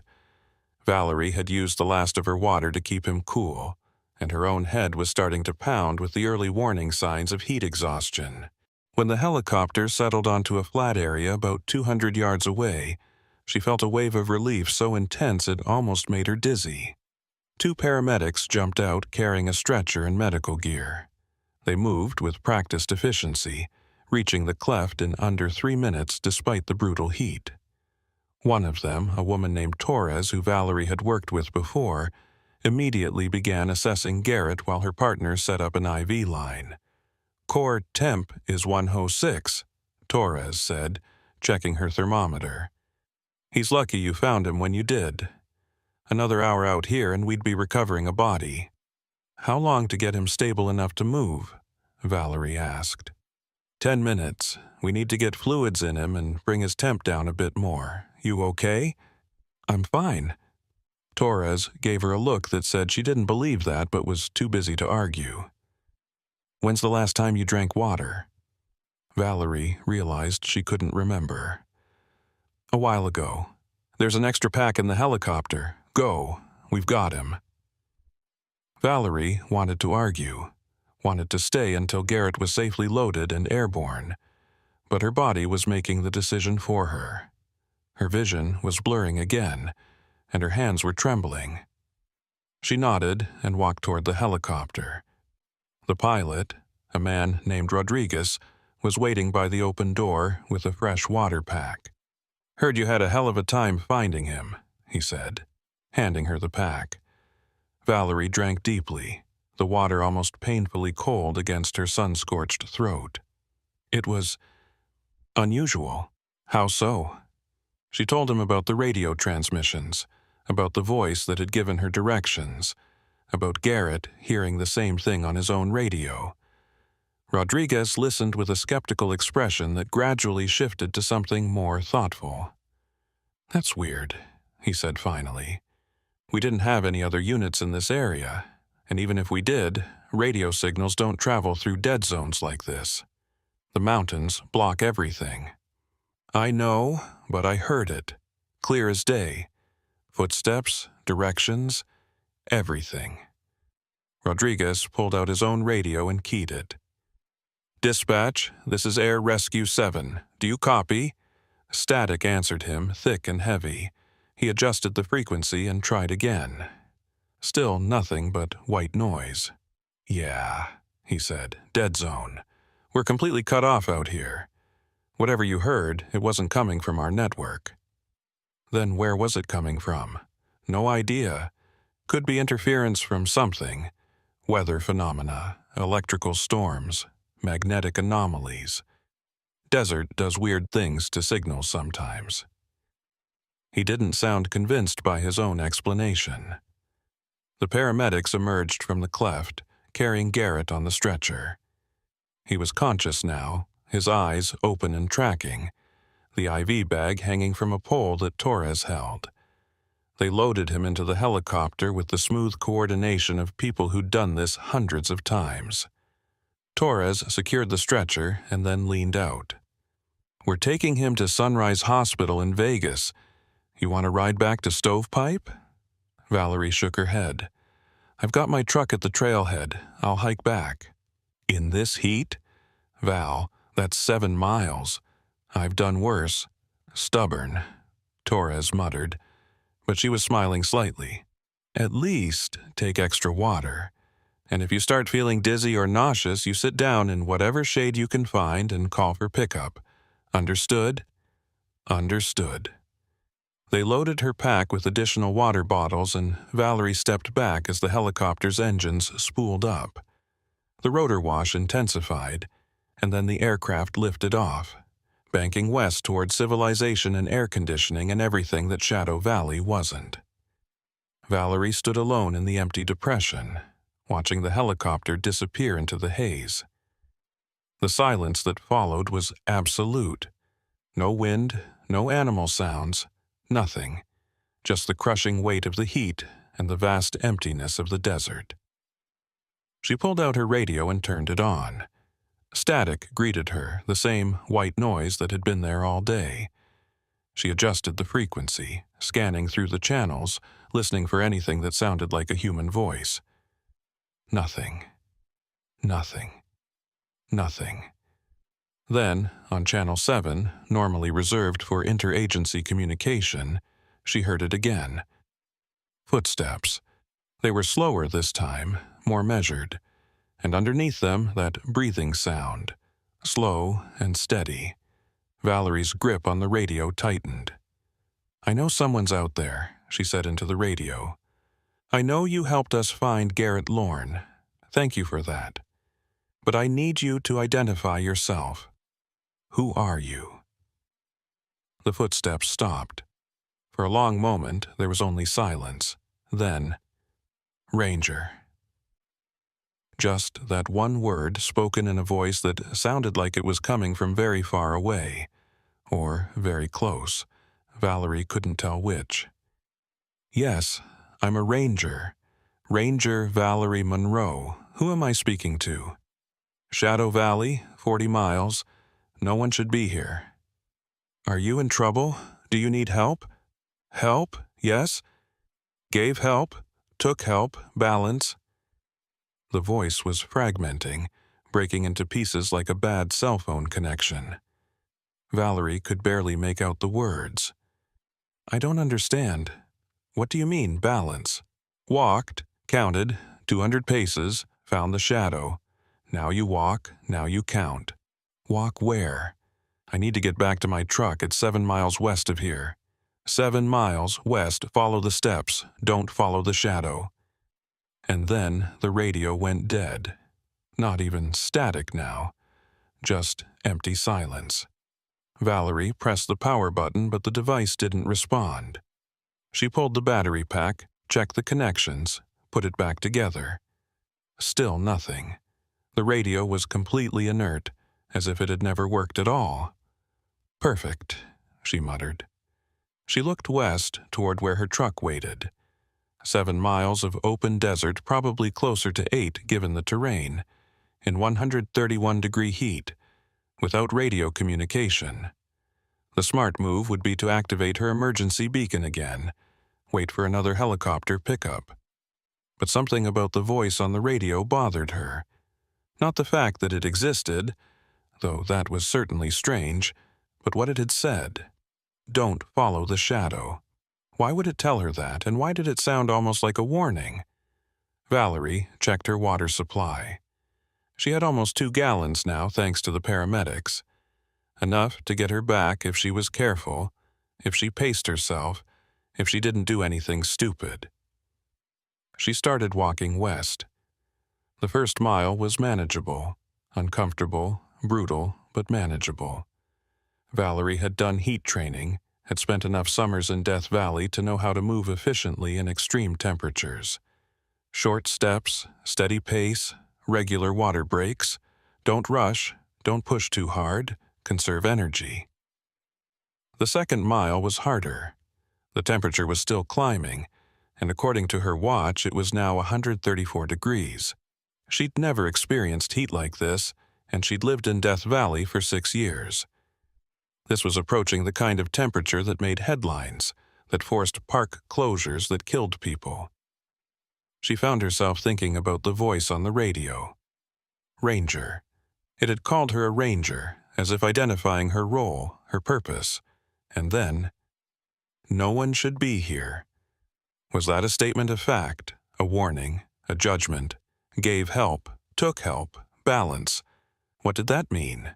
The voice had helped them find Garrett, had given directions, had counted paces, gave help.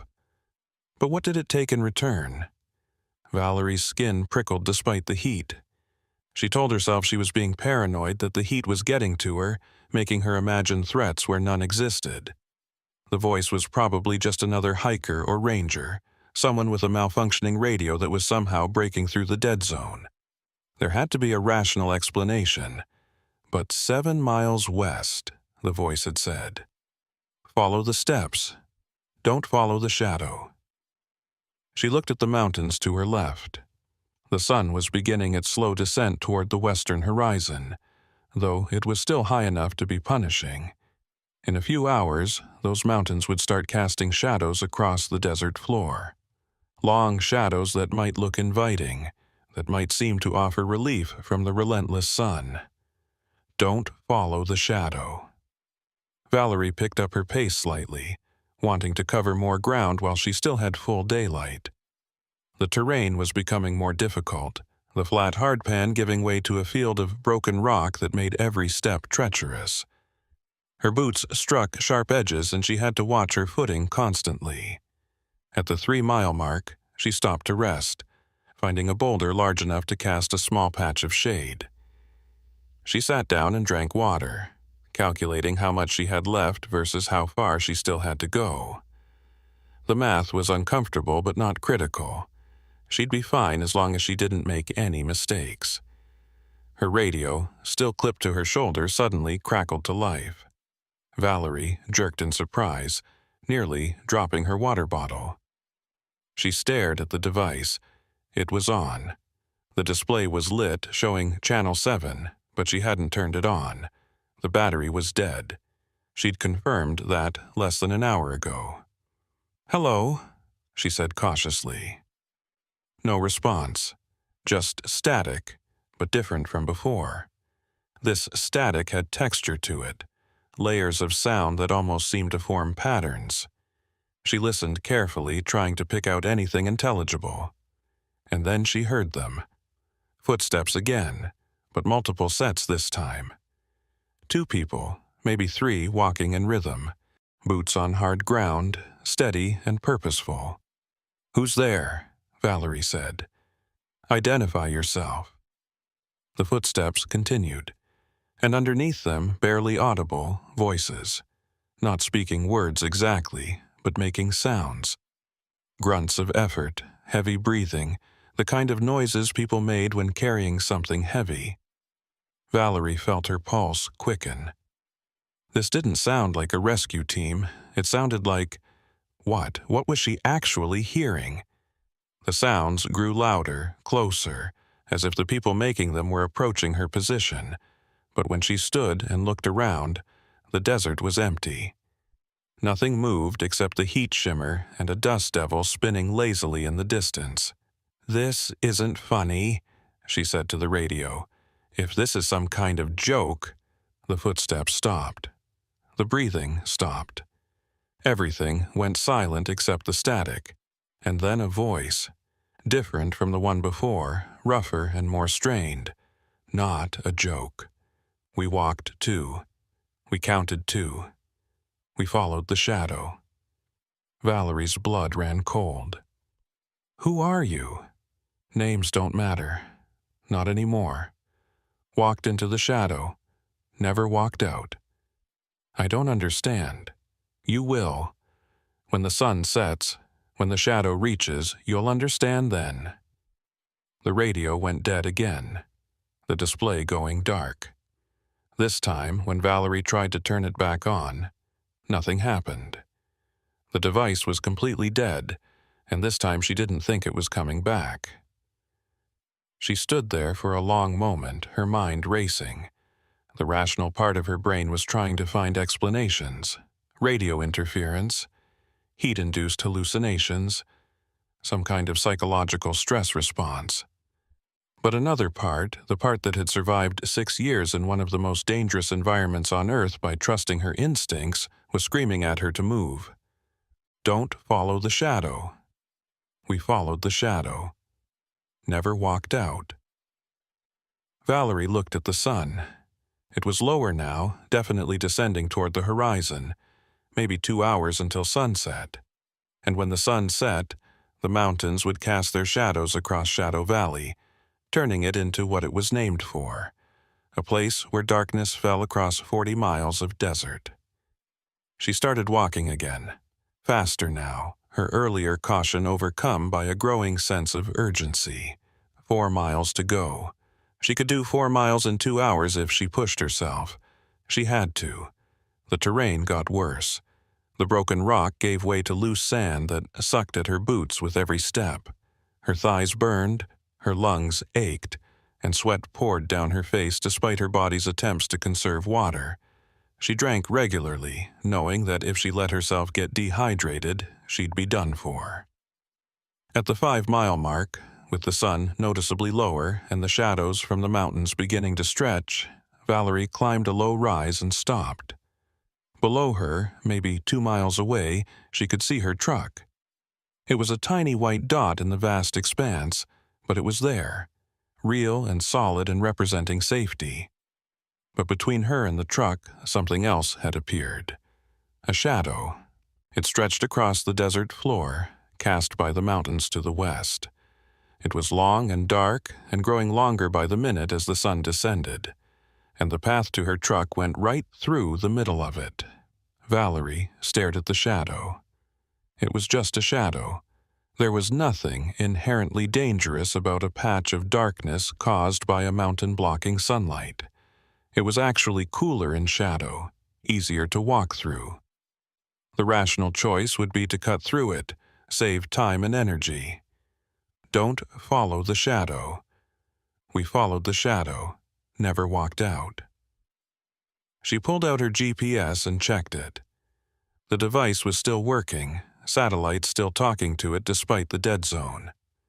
She plotted a route that would take her around the shadow, adding maybe a half-mile to her journey but keeping her in direct sunlight the entire way. It was going to hurt. The sun was still brutal, still pushing 130 degrees.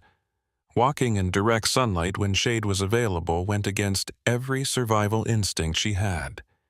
But the voices on the radio had been clear. She started walking the long way around. The last 2 miles were agony. The sun was a physical weight pressing down on her, and her body was reaching its limits. She'd emptied 1 water bottle and was working on the second. Her head pounded, and dark spots danced at the edges of her vision. Every step felt like walking through thick mud, her legs heavy and uncoordinated. But she kept going, and she kept to the sunlight, even as the shadow grew longer and darker and more inviting. At one point, she thought she saw something moving in the shadow. Figures, maybe, walking in the darkness. But when she stopped and focused, there was nothing there. Just heat shimmer and exhaustion playing tricks on her mind. Probably, she thought. Probably just tricks. She didn't try to look again. The sun touched the horizon just as she reached her truck. The key felt strange in her hand, too heavy, and she had trouble getting it into the lock. When the door finally opened, she practically fell into the driver's seat, gasping in the superheated air that had been baking inside the cab all day. She started the engine, cranked the air conditioning, and just sat there for several minutes, letting the cool air wash over her.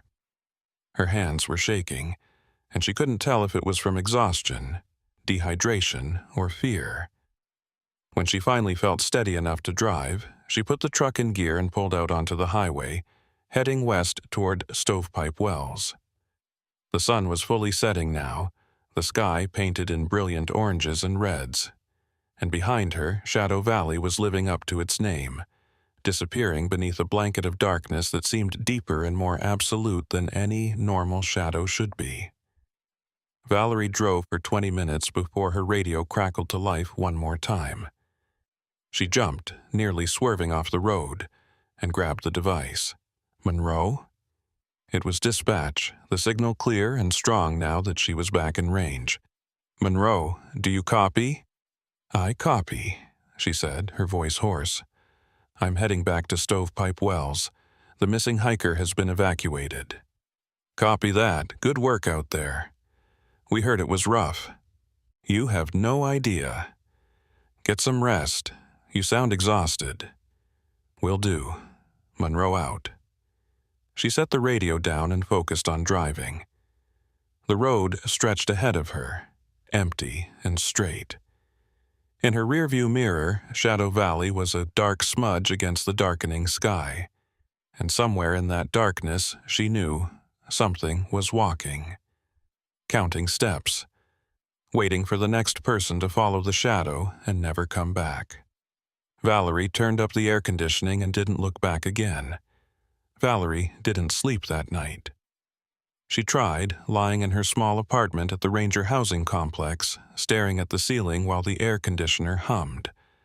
But every time she closed her eyes, she heard those footsteps. Slow, steady, purposeful. And underneath them, voices telling her about shadows and walking and never coming back. At 0400, she gave up and went to the office.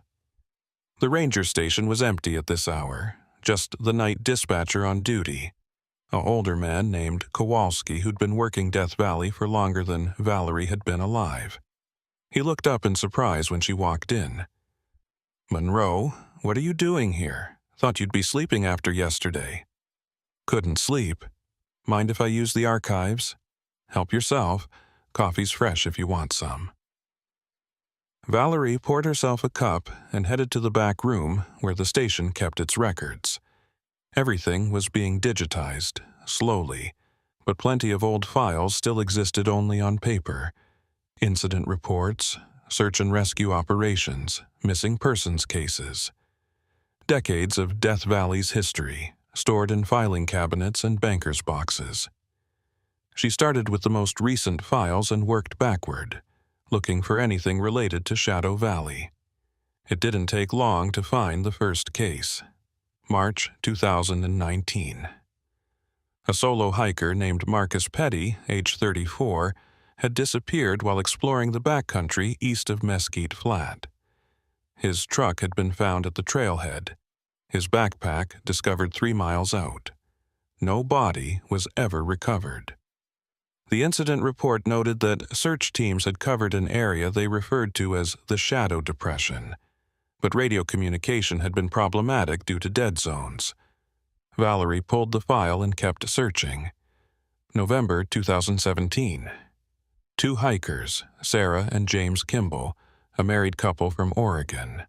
They'd gone missing during a day hike. Sarah's body was eventually found 4 miles from their last known position, cause of death listed as heat stroke. James was never found. The search area included terrain east of the dunes. Radio issues mentioned in multiple reports. She kept going, pulling file after file. The pattern emerged slowly but unmistakably.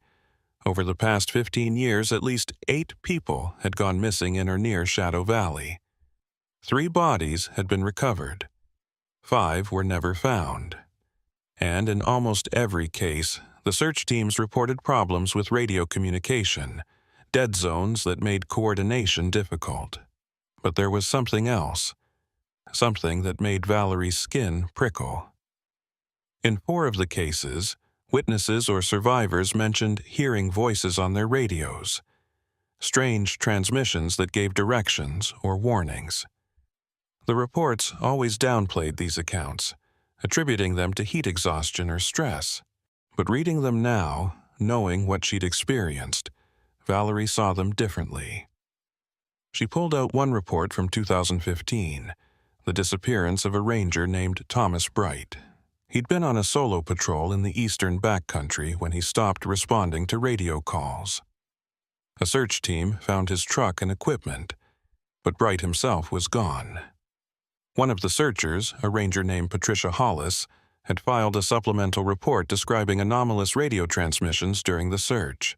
She'd heard what sounded like footsteps and breathing, and a voice that had said, "Follow the shadow. It's cooler here."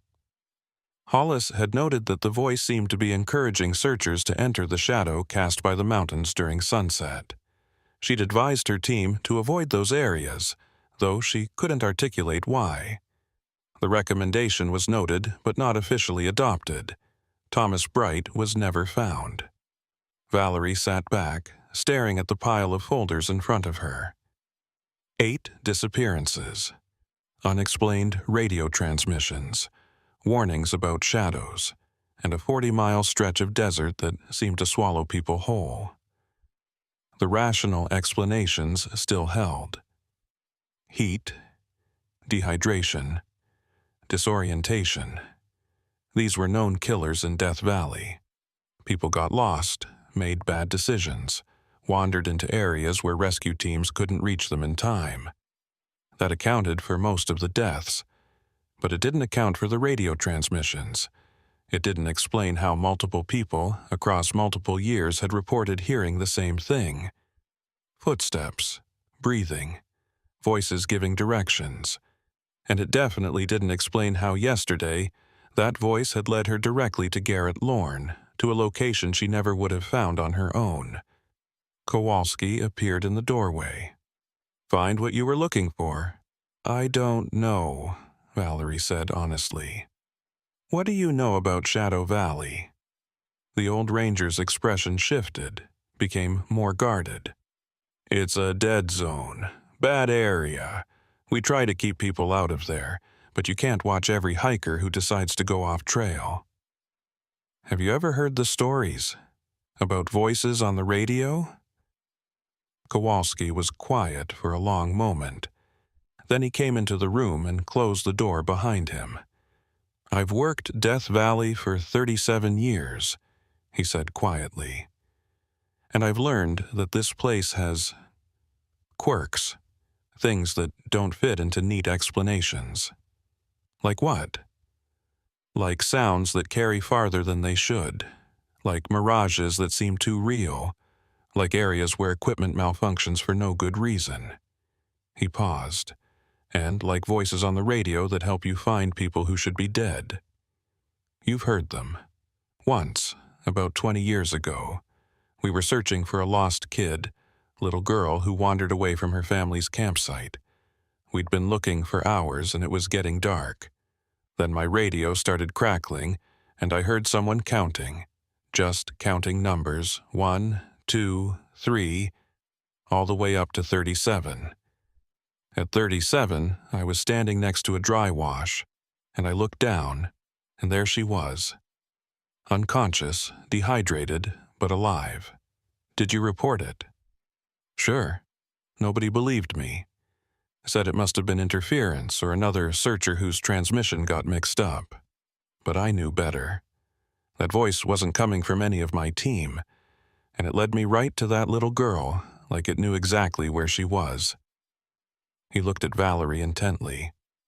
"You heard it too, didn't you, yesterday, with the Lorne guy?" "Yeah, I heard it." "Then you know. Something in Shadow Valley helps people.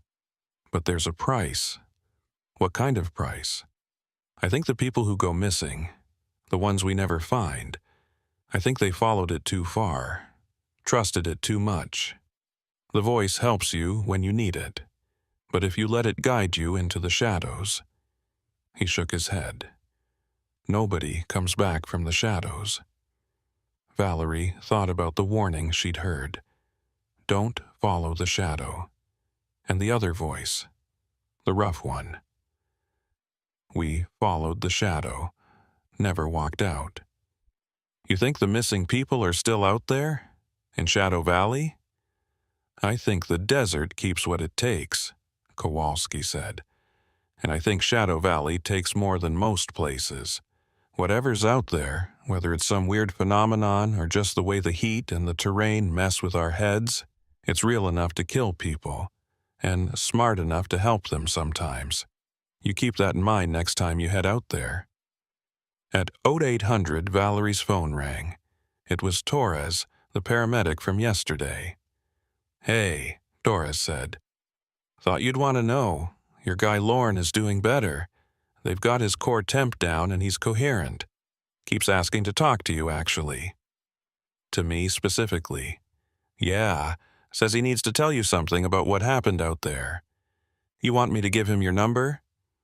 "I'll come to Vegas. Be there in 2 hours." Sunrise Hospital was a sprawling complex on the east side of Las Vegas, about 2 hours from Death Valley if you drove fast and the traffic cooperated. Valerie made the drive in just under 90 minutes, her mind churning the whole way. What did Garrett want to tell her? And why did it have to be face-to-face? She found him in a private room on the 4th floor, hooked up to IV lines and monitors but looking remarkably better than he had yesterday. His color was normal, his eyes clear. He sat up when she walked in. "Ranger Monroe, thank you for coming. How are you feeling?" "Like I got hit by a truck, but alive." The doctors say I'm lucky. Another hour and I'd have had permanent organ damage." He paused. "You saved my life. I had help. That's what I wanted to talk to you about. The voice, the radio transmissions. I've been thinking about them all night, and I need to tell you something." He took a breath. "I lied yesterday. When I said I didn't know where my radio was, I do know. I left it there, on purpose." Valerie pulled up a chair. "Why would you do that?" "Because the voice told me to. After it guided me to that rock cleft, after I was in the shade and felt safe enough to rest, it came back on the radio, and it said, 'Leave it here. Others will need it. Leave it where the shadow starts.'" He looked at her intensely. I was delirious, barely conscious, but I understood. The voice wasn't just helping me. It was using me to help other people. So I left the radio at the entrance to the cleft, right where the shadow line was. Valerie felt cold despite the warm hospital room. "You left a working radio in Shadow Valley. Not just working. It had a full battery because I'd charged it that morning, and I set it to channel 7 because that's what the voice had been using. I left it there as a..." He struggled for the word. "As a relay. A way for the voice to keep broadcasting." "Garrett, that doesn't make sense. Radio signals don't work that way. Even if you left a radio, it would just be a receiver. It couldn't transmit anything." "I know, but that's what it told me to do, and I did it. And now I can't stop thinking, what if that's how it works? What if the voice needs physical radios to broadcast through? What if all those missing people, what if they left their radios too, and now there's a network of them out there, all transmitting, all helping guide people?" Valerie thought about the files she'd read that morning. 8 disappearances over 15 years. At least 4 of them had been carrying radios. If they'd all left them in Shadow Valley on purpose or by accident. Or, Garrett continued, his voice dropping lower, what if the voice is coming from the missing people themselves? What if they're still out there, still conscious somehow, still trying to help even though they can't help themselves? That's impossible. Is it? You heard them, multiple voices, footsteps, breathing. What if those are the people who got lost, who went too deep into the shadows, and now they're trapped there? Trapped but still aware enough to guide others away from the same fate? Valerie wanted to reject the idea completely, but something about it rang true. The voices she'd heard hadn't sounded mechanical or artificial. They'd sounded human. Strained, distorted, but human. And the warning, "Don't follow the shadow," had felt desperate.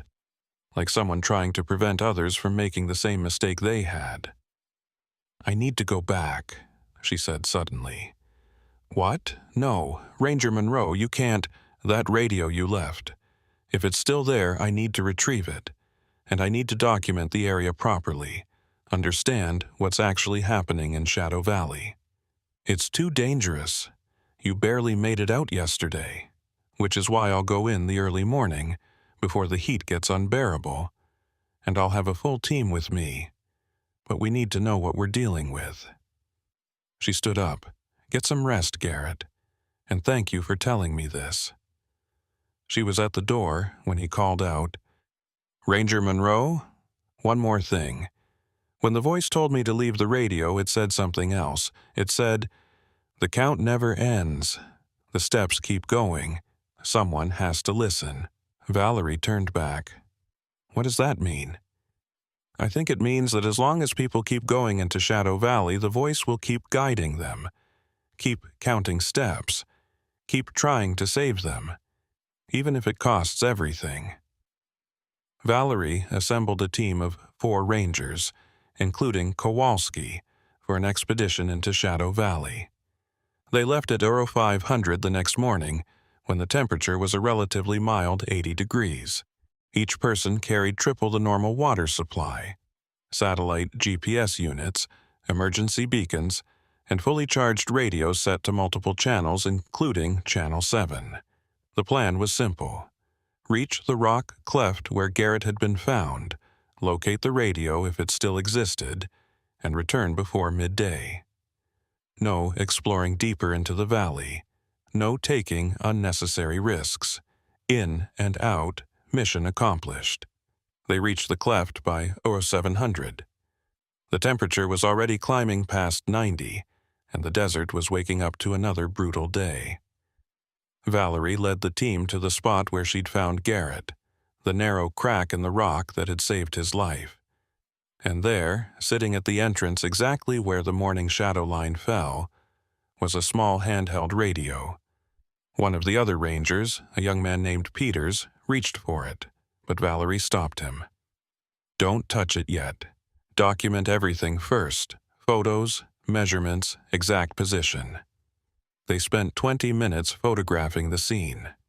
The radio was a standard civilian two-way model, the kind hikers bought at outdoor stores. It was sitting upright, almost ceremonially placed. The power light was off, but when Peters checked it with a voltmeter, he confirmed the battery still had charge. "It's set to Channel 7, he said. "Just like the guy said." Valerie pulled out her own radio and turned it on, tuning to Channel 7. Static filled the air, thick and heavy. She keyed the transmit button. "This is Ranger Monroe. If anyone can hear this transmission, please respond." Nothing but static. She tried again, adjusting the squelch, changing the angle of her radio. Still nothing. "Maybe it only works at certain times," Kowalski suggested. "Or certain conditions. Or maybe," Peter said quietly, "it only works when someone really needs it." They packed up the radio in an evidence bag and prepared to head back. Valerie was doing a final check of the cleft when her radio suddenly crackled to life. Everyone froze. Through the static came those familiar sounds. Footsteps, slow and measured. 1, 2, 3, 4. Then breathing, labored and heavy. And underneath it all, a voice so faint she could barely hear it. "Thank you for listening." The count continues. The steps go on. "Who is this?" Valerie demanded. "Identify yourself." "Thomas Bright, Ranger, 2015. Followed the shadow, can't find the way out. But I can help, I can count, I can guide. Please, let me help." Valerie's blood ran cold. Thomas Bright, the Ranger who disappeared 9 years ago. The one whose file she'd read yesterday. "Thomas, if you can hear me, where are you? Give me your position and we'll come get you." "Position." The voice faded, then came back. "No position. No coordinates. Just shadow. Always shadow. Been walking for, don't know. Days? Years? Time is different here. But I can still count. Still hear when someone calls. Still guide them to safety." Another voice joined in, a woman's voice. "Sarah Kimball, 2017. Same thing. Lost in the shadow. But we hear the radios. We hear when people need help. We can still serve. Please, let us serve." More voices layered on top of each other, creating a discordant chorus. Marcus Petty, 2019. Jennifer Wu, 2012. David Stark, 2008. All the missing people. All the ones who'd never been found. They were all still out there, somehow, their voices transmitting through the mysterious network of abandoned radios, still trying to help, even though they themselves were beyond help. "How do we get you out?" Valerie asked, her voice breaking. "Tell me how to find you." "Can't," Thomas Bright's voice said. "Shadow holds us.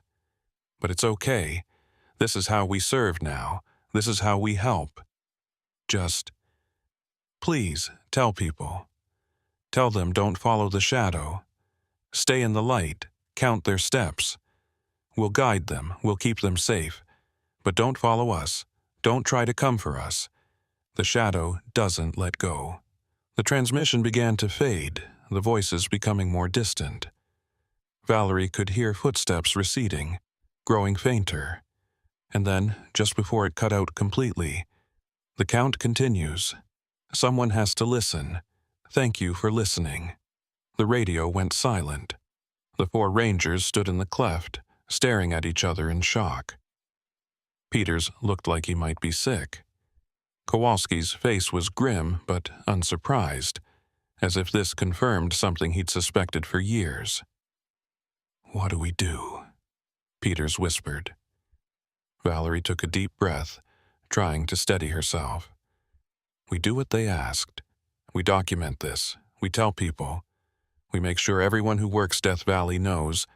Don't follow the shadow. Stay in the light, and if you hear voices on Channel 7, trust them, but don't try to find their source." "Nobody's going to believe this," Peters said. "I know. But we have to try."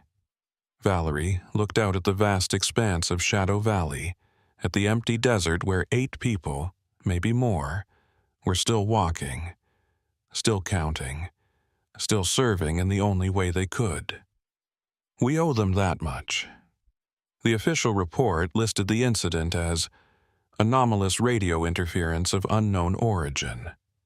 The radio they'd recovered was sent to a laboratory for analysis, where technicians confirmed it was a standard civilian device with no modifications or unusual features. The fact that it had somehow been part of a network broadcasting voices of missing persons was noted but not explained. Valerie filed a supplemental report detailing everything she'd heard, including the names of the missing people who'd identified themselves. She recommended that all rangers working Death Valley be briefed on the phenomenon and advised to avoid Shadow Valley during sunset hours when the shadows were longest. The recommendation was quietly adopted, though the official reason given was dangerous heat conditions and communication dead zones. Nobody wanted to put in writing that they believed the voices of dead rangers might be helping guide rescues. Garrett Lorne recovered fully and returned to Colorado. Before he left, he sent Valerie a handwritten letter thanking her for saving his life and apologizing for putting her in danger. He also included a donation to the Death Valley Search and Rescue Fund, earmarked specifically for better communication equipment. 3 months later, Valerie was on patrol near the Mesquite Flat sand dunes when her radio crackled on Channel 7. Just for a moment, she heard it. Footsteps, steady and purposeful, and underneath them, a voice counting. 1, 2, 3. She keyed her radio. "This is Ranger Monroe. Thank you. We're listening." A pause, then, "Good. Someone should. The count continues." And it did. Over the following years, rangers working Death Valley would occasionally report strange transmissions on Channel 7. Footsteps, breathing, voices giving directions during search and rescue operations. The voices were always calm, always helpful, and they always led rescuers to where they needed to go. And every time, without fail, the voices would give one final warning: don't follow the shadow. Stay in the light. Valerie Monroe worked Death Valley for another 15 years. She trained new rangers, led dozens of successful rescue operations, and became one of the most experienced desert rangers in the National Park Service. She never forgot what had happened in Shadow Valley, and she never stopped listening to Channel 7. Because somewhere in that 40-mile stretch of desert, in the places where shadows fell and time moved differently, people were still walking, still counting, still serving, and someone had to listen. The thermometer in Ethan Callow's patrol truck read 104 degrees Fahrenheit at 10:47 p.m., and the night was just beginning. This was what the veteran rangers called a killer night, one of those rare Death Valley summer nights when the temperature refused to drop below 100 degrees, when the rocks radiated stored heat like ovens, and when the air itself felt thick enough to choke on. Ethan had been a ranger at Death Valley National Park for 4 years, and he'd learned to dread nights like this more than the scorching days. At least during the day, people expected the heat, prepared for it.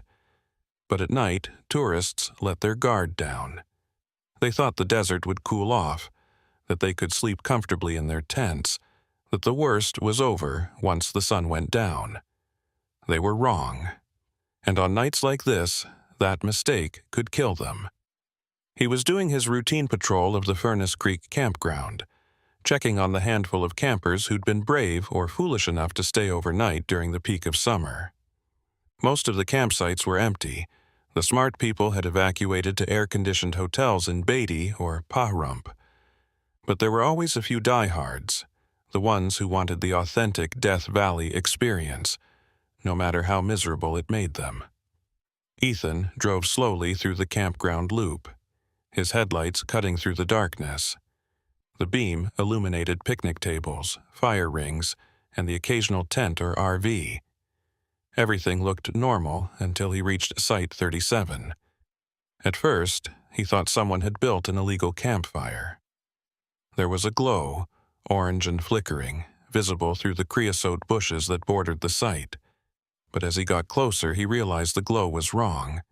Too big, too bright, and accompanied by a smell that made his stomach turn, burning plastic and synthetic fabric. He grabbed his radio as he jumped out of the truck. "Dispatch, this is Ranger Callow. I've got a possible fire at Furnace Creek Campground, Site 37, requesting immediate fire response." "Copy that, Callow. Fire department is en route. ETA 15 minutes. Are there any people in the area?" "Checking now." Ethan ran toward the site, pulling his fire extinguisher from his belt. But when he rounded the bushes and saw what was actually burning, he stopped cold. It was a tent, or what was left of one. The structure had collapsed in on itself. The nylon fabric reduced to melted puddles and blackened frames. The fire had already burned itself out for the most part, just a few small flames still licking at the remnants, but the damage was extensive. The tent looked like it had been sitting in a furnace, everything inside reduced to slag, and there was no one around. No screaming, no calls for help, no panicked camper running from the flames. The site was completely empty. Ethan used the extinguisher to kill the remaining flames, then carefully approached the wreckage. The heat was intense even beyond what the night air provided, radiating off the melted materials. He pulled out his flashlight and examined the scene. The tent had been a large one, probably a 4-person model. The aluminum poles had warped from the heat, bent into strange shapes. The rain fly had melted into the ground, creating a sticky puddle of synthetic material. And inside the collapsed structure he could see the remains of camping equipment, a sleeping bag reduced to charred lumps, a cooler that had partially melted, hiking boots with the rubber soles liquefied, but no body, no person. Ethan keyed his radio. "Dispatch, the fire is contained, but I've got a situation here. The tent is destroyed, and there's camping equipment inside, but no sign of the occupant. I need to check the registration records. Who was assigned to Site 37? Stand by." A pause, the sound of typing. Site 37 was registered to a Heidi Krantz, solo camper. Checked in yesterday afternoon. Vehicle description is a silver Honda CR-V, California plates. Ethan looked around the site. There was a vehicle parked nearby, a silver Honda CR-V. He walked over to it and shined his light inside. The car was locked, and through the windows he could see a purse on the passenger seat, a road atlas, a reusable water bottle. The car was hot to the touch, but that was normal on a night like this. Everything in Death Valley was hot. "Dispatch, the registered vehicle is on site, but there's no sign of Krantz. I'm going to do a perimeter search." "Copy. Fire department is 10 minutes out." Ethan expanded his search, walking in circles around Site 37, his flashlight beam sweeping across the desert floor. He looked for footprints, disturbances in the sand, any sign that someone had walked away from the burning tent. The campground had some lighting, but it was minimal, designed not to interfere with the stargazing that many visitors came for. Most of the area was deep shadow, and his flashlight could only illuminate a small cone at a time. After 20 minutes of searching, he'd found nothing. No tracks leading away from the site, no signs of struggle, no blood or torn clothing. It was as if Heidi Krantz had simply vanished the moment her tent caught fire. The fire truck arrived with a blast of air horns and flashing lights. 3 firefighters in full gear jumped out, pulling equipment. The chief, a stocky man named Morrison, whom Ethan had worked with before, walked over with a thermal imaging camera. "What have we got, Ranger?" "Tent fire, origin unknown. A solo camper registered to the site, female, 33 years old. No sign of her. I've searched the immediate area, found nothing." Morrison swept the thermal camera across the scene. "Well, nobody's hiding in the wreckage. Temperature readings are consistent with a fast, hot burn. Whatever started this, it went up quick. Fast enough that she couldn't get out? If she was inside when it started, maybe, but..." Morrison walked closer to the collapsed tent, crouching down to examine the melted materials. "This doesn't look like a normal tent fire. The burn pattern is wrong. Wrong how? Tent fires usually start from a heat source, a candle, a camp stove, something that produces flame. They spread from one point outward. This looks like the whole thing went up at once, and the temperature had to be extreme. Look at this." He pointed to a metal camping chair near the tent. The aluminum frame had partially melted, sagging in the middle. Aluminum melts at around 1200 degrees Fahrenheit. Whatever happened here, it was hot enough to do significant damage to metal. Ethan felt a chill, despite the oppressive heat. Could it have been arson? Accelerant? Possible. We'll have to do a full investigation. But I'll tell you what's weird. There's no smell of gasoline or lighter fluid, just burning plastic and fabric. One of the other firefighters called out from near the tent. "Chief, you need to see this." They walked over. The firefighter was pointing at something inside the collapsed tent, a shape barely visible beneath the melted fabric and charred equipment. Morrison used a tool to carefully lift some of the debris, revealing what lay beneath. It was a smartphone, or what was left of one. The plastic casing had melted, the screen was shattered, but the basic shape was still recognizable. And next to it, partially buried in melted nylon, was a wallet. Morrison carefully extracted both items using tongs, placing them on a non-flammable mat he'd laid out. The wallet was leather, and while it was heat damage, it hadn't completely melted. He opened it carefully. Inside was a driver's license. The photo showed a woman with short dark hair and a friendly smile. The name read Heidi Krantz. "So she was in the tent," Morrison said quietly. "Or at least her belongings were. But where is she now?" Ethan looked around the campsite again. "If she was inside when the fire started, she should be here. Even if she ran, we'd have found tracks. And if..." He didn't want to finish the thought, but Morrison did it for him. "If she didn't make it out, there'd be remains. But there's nothing. No bones, no tissue, nothing." Ethan's mind raced through possibilities. Heat could do terrible things to a human body, but complete cremation required sustained temperatures far beyond what a tent fire could produce. And it required time, hours of burning. This fire had been quick, intense, but brief. The surrounding vegetation wasn't even scorched. "I need to expand the search," Ethan said. "She might be injured, disoriented, wandering in the dark." "Agreed. I'll get my team to secure the scene and start documenting everything. You find that woman." Ethan called for backup, and within 30 minutes, 3 more rangers had arrived, along with a search dog and handler.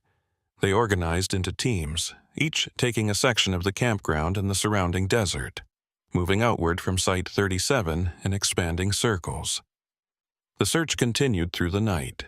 The temperature remained stubbornly above 100 degrees, making every movement exhausting. Ethan and his team checked every campsite, every bathroom, every parking area. They called out Heidi Krantz's name, their voices echoing in the darkness. The search dog picked up a scent trail from the tent but lost it after about 50 yards, circling in confusion before sitting down and whining.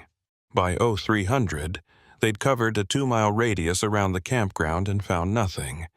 No sign of Heidi Krantz, no indication of where she might have gone. It was as if she'd evaporated the same moment her tent burst into flames. Ethan stood at the edge of the campground, looking out at the vast darkness of Death Valley. The stars overhead were brilliant, the Milky Way a river of light across the sky. In any other context, it would have been beautiful. Right now, it just made him feel small and helpless. His radio crackled. "Callow, this is Morrison. We finished the preliminary scene investigation. You need to see this." Ethan jogged back to Site 37, where Morrison had set up portable work lights around the burned tent. In the harsh illumination, the destruction looked even worse. Morrison was kneeling next to a plastic tub that held various items recovered from the scene. "Look at this," Morrison said, holding up what appeared to be a camping lantern. This was inside the tent, battery-operated LED lantern, standard equipment. "Okay, look at the batteries." Morrison opened the battery compartment and tipped the lantern. Several AA batteries fell out, or rather, the melted remains of batteries. The plastic casings had liquefied, the metal contacts fused together. Batteries don't melt like this unless they're exposed to extreme heat for an extended period. And look at this. He picked up a metal water bottle that had been recovered from the wreckage. The bottle was stainless steel, but the paint had been completely burned off, and the metal itself showed signs of heat stress, discoloration, and warping. "Steel doesn't warp like this unless it's heated to at least 800 degrees, Morrison said. But here's what doesn't make sense. The ground underneath the tent is barely scorched. The vegetation around it is untouched. If there was enough heat to do this kind of damage, the entire area should be charred. What are you saying?" "I'm saying the heat was localized, concentrated inside the tent, like the tent itself was the furnace, not just something burning inside it." Ethan tried to process this. "How is that possible?" "I don't know, but it gets weirder. We found her sleeping bag, or what's left of it. It was synthetic fill, should have melted completely, but the melting pattern is wrong. It's like the heat came from inside the sleeping bag, not from an external source. Could there have been something inside it? A heating device that malfunctioned? In 100-degree weather, why would anyone use a heating device?" Morrison shook his head. "And even if they did, we're not talking about a malfunction. We're talking about temperatures that would require industrial equipment to generate." One of Morrison's team members called out, "Chief, you need to see this. I found something in the car." They walked over to the Honda CR-V. The firefighter had managed to unlock it. The keys had been found in the melted wallet, and was now examining the interior with a flashlight. "Look at the dashboard," the firefighter said. Ethan leaned in and saw what he was pointing at. The digital display on the car's climate control system was still lit, showing an interior temperature reading. The number was frozen at 187 degrees Fahrenheit. "That can't be right," Morrison said. "Even in Death Valley, cars don't get that hot inside. Maybe 150, 160 maximum. Unless," the firefighter said slowly, "someone was running the heater at full blast." They all stared at the climate control. The heater was indeed set to maximum. The temperature dial turned all the way to the red zone. The fan setting was on high, but the car wasn't running. The engine was cold, the battery dead. Why would someone run the heater in their car on a night when it's over 100 degrees outside? Ethan wondered aloud. More importantly, Morrison added, how long was it running? To drain the battery completely would take hours, and at that temperature inside a sealed car. He trailed off, the implications hanging in the air. Ethan's phone buzzed. It was a text from dispatch. Checked missing persons database. No reports matching Heidi Krantz. Contacting emergency contacts from registration form. He looked back at the burned tent, at the melted remains of someone's camping trip, at the car with its impossible temperature reading. Something had happened here, something that didn't follow any logical pattern he knew. I want a full forensic investigation, Ethan said. Everything, tent materials, soil samples, the works. And I want to talk to anyone who might have seen Heidi Krantz yesterday. Someone at the registration office, other campers, anyone. Morrison nodded. We'll get it done. But Ranger Callow, off the record? Yeah. In 23 years of firefighting, I've never seen anything like this. The heat patterns, the localized destruction, the missing person, none of it makes sense. It's like someone was trying to generate as much heat as possible in a confined space and then just disappeared. Ethan thought about that as he walked back to his truck. The night air was still brutally hot, the temperature refusing to drop despite the late hour. He looked at his thermometer, 103 degrees. 103 degrees at 4 in the morning. Heat like this could make people do strange things. Heat could drive you mad, make you irrational, cause you to make decisions that defied all logic. But could it make you vanish? Could it erase you completely, leaving nothing behind but melted plastic and scorched metal? He didn't have answers. But as he sat in his truck, feeling the inadequate air conditioning struggle against the oppressive warmth, he couldn't shake the feeling that something was very wrong in Death Valley. Something beyond the usual dangers of heat and desolation.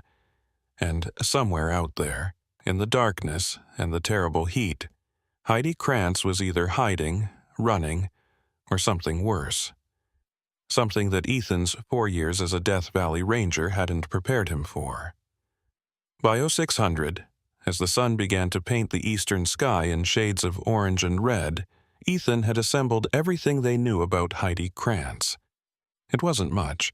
She was 33 years old, a graphic designer from San Francisco. According to her campground registration form, she'd been traveling solo, planning a 3-day visit to Death Valley. She'd checked in at 1400 hours the previous afternoon, paid for 2 nights, and seemed cheerful according to the registration clerk.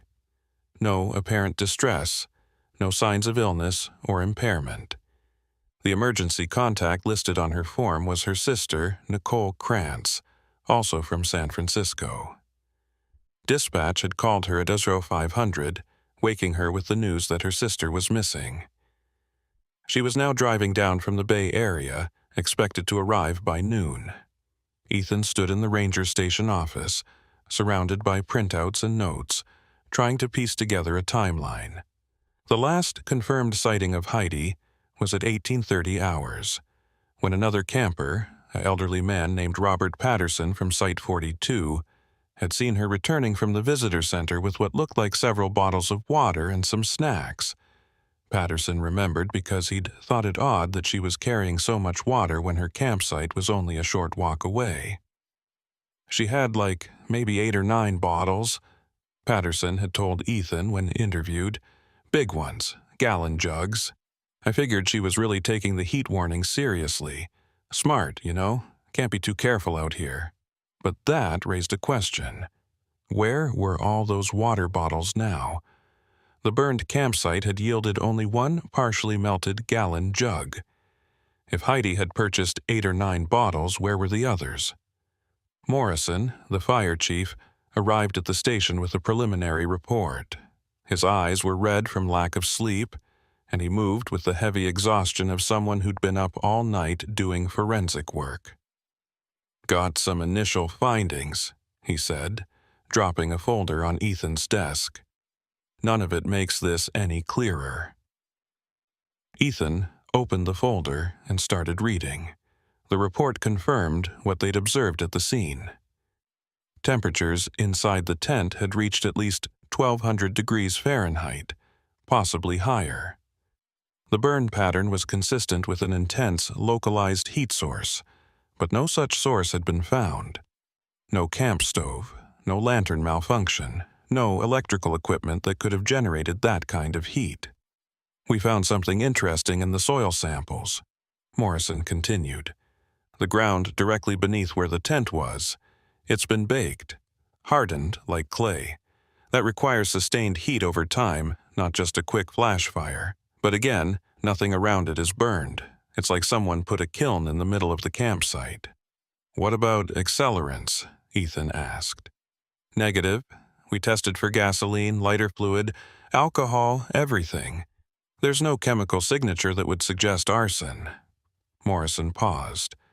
"There is one thing, though. We found traces of salt, a lot of salt, all over the inside of the tent, mixed in with the melted materials." "Salt?" "Yeah, like pounds of it. We're talking table salt, sodium chloride. It was everywhere. In the sleeping bag, on the tent floor, mixed into the melted plastics.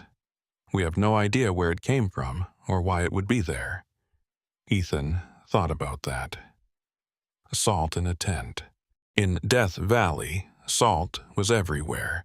The valley was named for the vast salt flats that covered much of its floor. But finding it inside a tent in large quantities was unusual. Unless... Could she have brought it intentionally? He wondered aloud. For some reason? I guess, but why would someone bring pounds of salt camping? Before Ethan could answer, one of the other rangers, a woman named Lisa Garrett, came into the office holding a tablet. "I've been going through Heidi Krantz's social media," she said.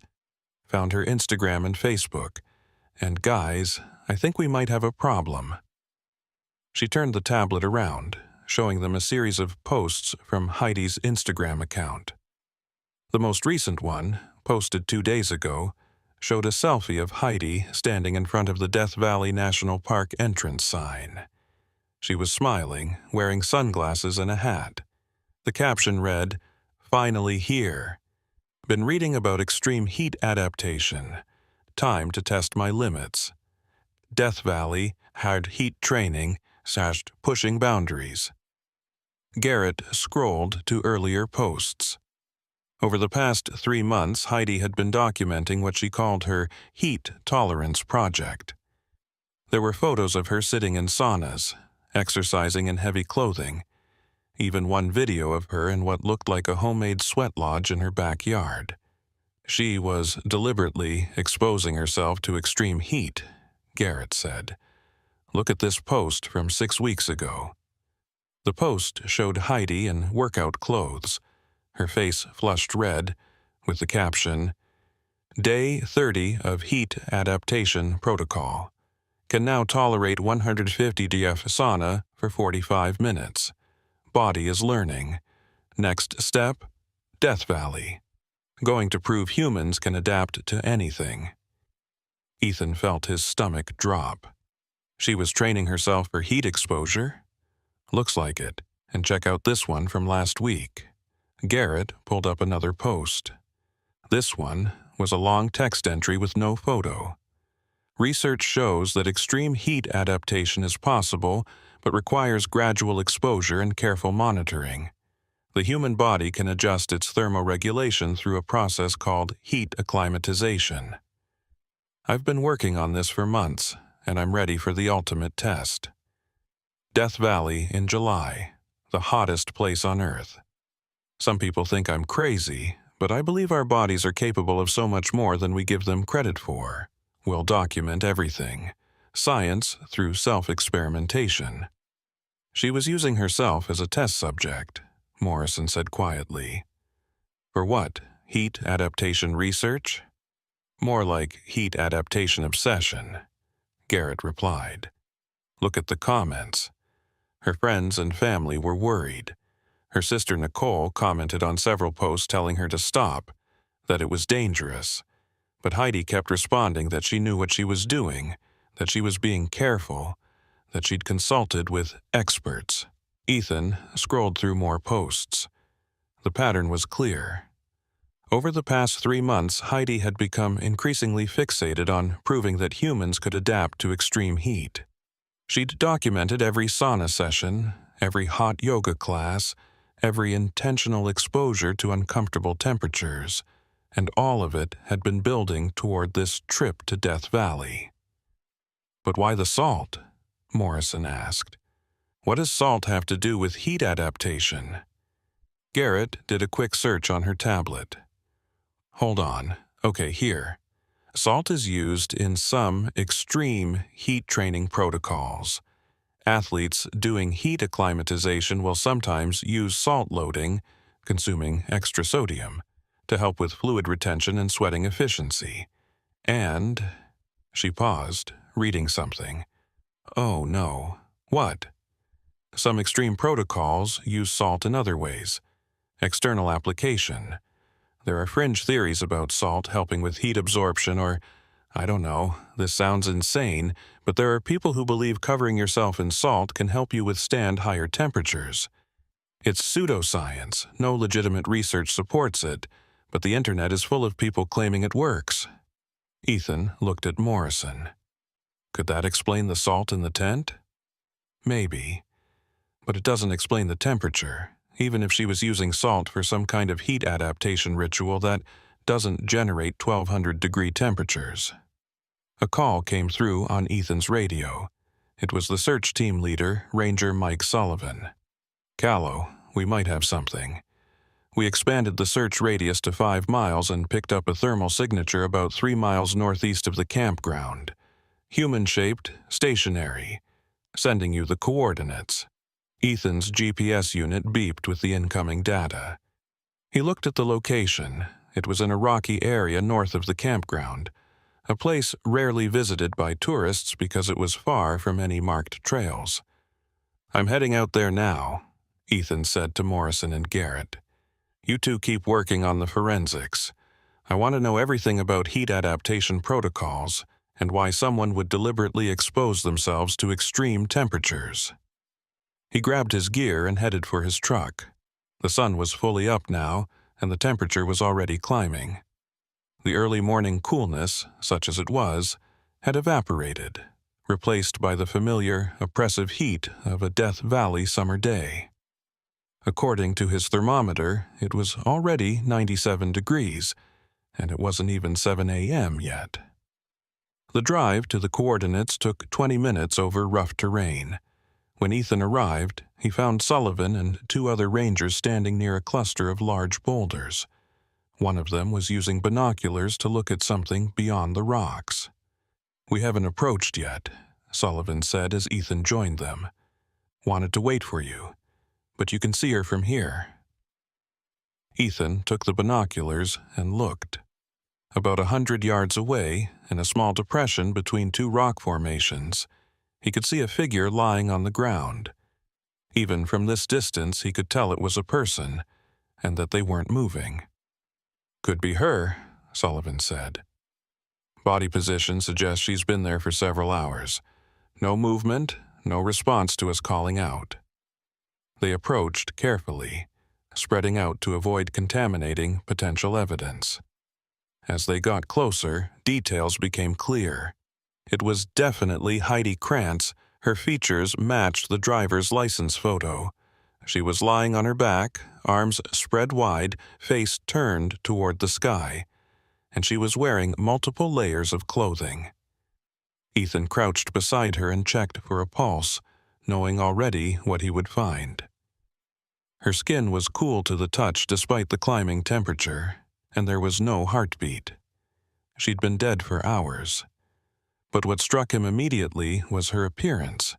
She was wearing at least 4 or 5 layers of clothing, multiple shirts, 2 pairs of pants, even, what looked like a winter jacket. In addition to the clothes, her exposed skin was covered with something white and crystalline. Salt, thick layers of it crusted on her arms, her face, her neck. "Jesus," Sullivan whispered. "What happened to her?" Ethan looked around the immediate area. Scattered around Heidi's body were the missing water bottles.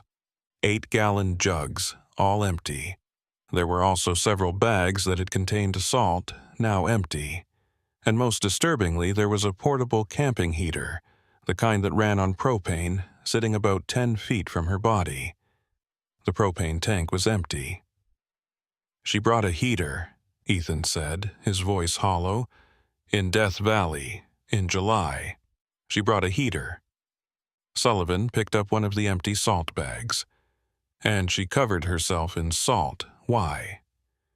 Ethan pulled out his radio and called for medical examiner. Then he began documenting the scene with his camera, photographing everything. The layers of clothing, the salt, the heater, the empty water bottles. Each photo added another piece to a picture that was becoming increasingly, horrifyingly clear. Morrison arrived 30 minutes later, along with the medical examiner, Dr. Sarah Vance. She was a weathered woman in her 50s who'd seen more than her share of Death Valley deaths. But even she seemed taken aback by what she saw. "Multiple layers of clothing in extreme heat," she noted, examining the body. "That's unusual. Combined with the apparent salt exposure and proximity to a heat source, I've never seen anything quite like this." "Can you determine cause of death?" Ethan asked.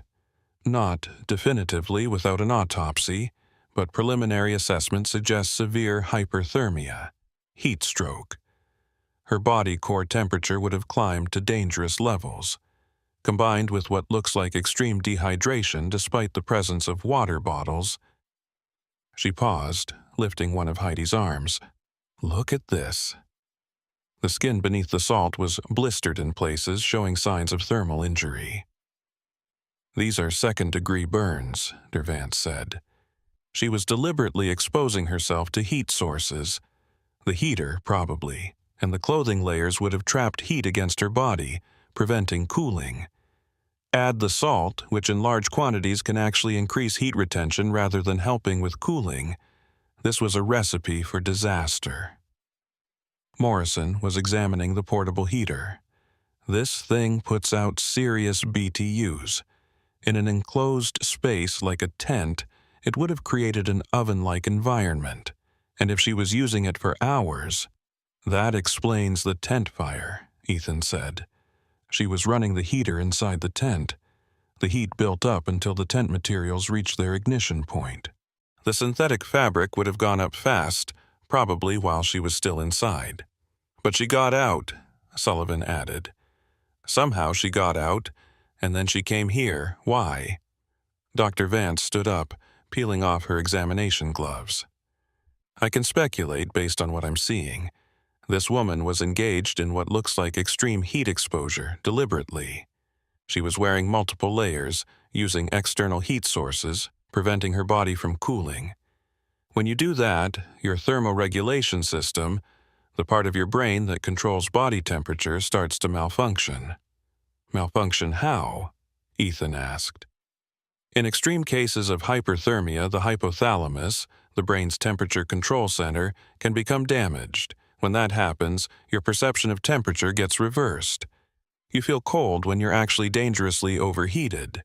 It's similar to paradoxical undressing in hypothermia cases where freezing people strip off their clothes because they feel hot. This is the opposite. She was overheating, but felt cold, so she kept trying to warm up." The pieces fell into place in Ethan's mind. So she was in her tent, running the heater, wearing multiple layers, covering herself in salt because she thought it would help with heat adaptation. Her body temperature climbed higher and higher, but her damaged hypothalamus told her she was cold. The tent eventually caught fire, she escaped, but instead of seeking help or trying to cool down, she came out here looking for more heat, Morrison finished. She brought the heater, the salt, more clothing. She was trying to get warmer while she was literally cooking herself to death. "And the water bottles?" Sullivan asked. Dr. Vance examined one of the empty jugs. She was drinking, trying to stay hydrated. But when your body is that hot and you're preventing it from cooling through sweating by covering yourself in salt and wearing multiple layers, the water doesn't help.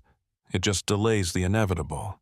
Ethan looked at Heidi Krantz's body, at the salt-encrusted skin and the multiple layers of clothing, at the evidence of a mind so damaged by heat that it couldn't perceive its own destruction. She'd come to Death Valley to prove humans could adapt to anything. Instead, she'd proven that some limits couldn't be pushed, that the human body had thresholds that shouldn't be crossed. "Her sister's going to be here in a few hours," Ethan said quietly. "I need to figure out how to explain this to her." Dr. Vance placed a hand on his shoulder. "Tell her the truth. Her sister died doing something she believed in, trying to expand human understanding. It was misguided, dangerous, and ultimately fatal, but it came from a place of curiosity and determination. That's not nothing." The medical examiner team began the process of recovering the body. Ethan walked back to his truck, suddenly exhausted despite the early hour. The temperature had climbed to 107 degrees, and the day was just beginning. By afternoon, it would reach 125, maybe higher. The kind of heat that killed people who didn't respect it, who thought they could master it through willpower and pseudoscience. He pulled out his phone and looked at Heidi Krantz's final Instagram post, the one from 2 days ago. "Time to test my limits." She had tested them. And Death Valley, with its relentless, unforgiving heat, had answered with absolute clarity. Nicole Krantz arrived at noon, her eyes red from crying and her hands shaking as Ethan led her into the ranger station office. He explained everything as gently as he could: the heat adaptation project, the tent fire, the tragic end 3 miles from the campground. Nicole listened in silence, tears streaming down her face. "I tried to stop her," she said when he finished. "For months I told her she was going too far, that the heat training was dangerous. But she was obsessed. She kept saying she was onto something, that she was going to prove everyone wrong about human limitations." She laughed bitterly. "I guess she proved something, just not what she wanted." "I'm sorry," Ethan said. It felt inadequate, but what else was there to say? Can I see where it happened, the campsite?" Ethan drove her to Site 37. The tent had been removed for forensic analysis, but the scorched earth remained, a dark stain on the ground that looked like a shadow. Nicole stood at the edge of the site, staring at the burned area.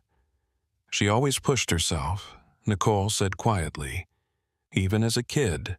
Wanted to be the fastest, the strongest, the smartest. Competitive about everything. When she got interested in heat adaptation, she approached it the same way, like it was something she could master through sheer determination." She wiped her eyes. "I should have done more, should have found a way to stop her." "You couldn't have known it would go this far," Ethan said. "People come to Death Valley all the time thinking they can handle the heat. Most of them learn their limits and leave safely. Your sister, she was trying to push beyond limits that shouldn't be pushed." Nicole nodded. That was Heidi, always convinced she was the exception to every rule. She turned away from the campsite. "Thank you for finding her, and for being honest about what happened. A lot of people would have just called it an accident and left it at that." After Nicole left, Ethan spent the rest of the day finishing his incident report. The official cause of death would be listed as hyperthermia, heat stroke. The circumstances would note her deliberate heat exposure experiments and the subsequent thermoregulation failure. It would become a cautionary tale, a reminder of what happened when pseudoscience and determination collided with the brutal reality of Death Valley. As the sun set and the temperature finally began to drop, down to 105, then 102, eventually settling at 98 degrees well after midnight, Ethan sat in his truck at the empty campground, thinking about heat and limits and the human compulsion to push beyond both. Death Valley had taught him many lessons over the years. It had taught him about preparation and respect, about the thin line between confidence and arrogance. But tonight, it had taught him something else, that the deadliest heat wasn't always the obvious kind. Sometimes it was the heat you welcomed, the heat you sought out, the heat you convinced yourself was helping you adapt and grow stronger. That heat killed you while you were still trying to get warm. He started his truck and headed back to the station, leaving Site 37 behind. Tomorrow, there would be other campers, other tourists who needed watching over, other people who thought they understood Death Valley's heat without really understanding it at all. And he would be there, patrolling through the night, watching for the telltale signs of trouble. Watching for people who pushed too far, who believed too strongly in their ability to overcome nature through willpower alone. Because Death Valley didn't care about willpower. It didn't care about training protocols or adaptation theories or determination. It just cared about the heat, and in the end the heat always won.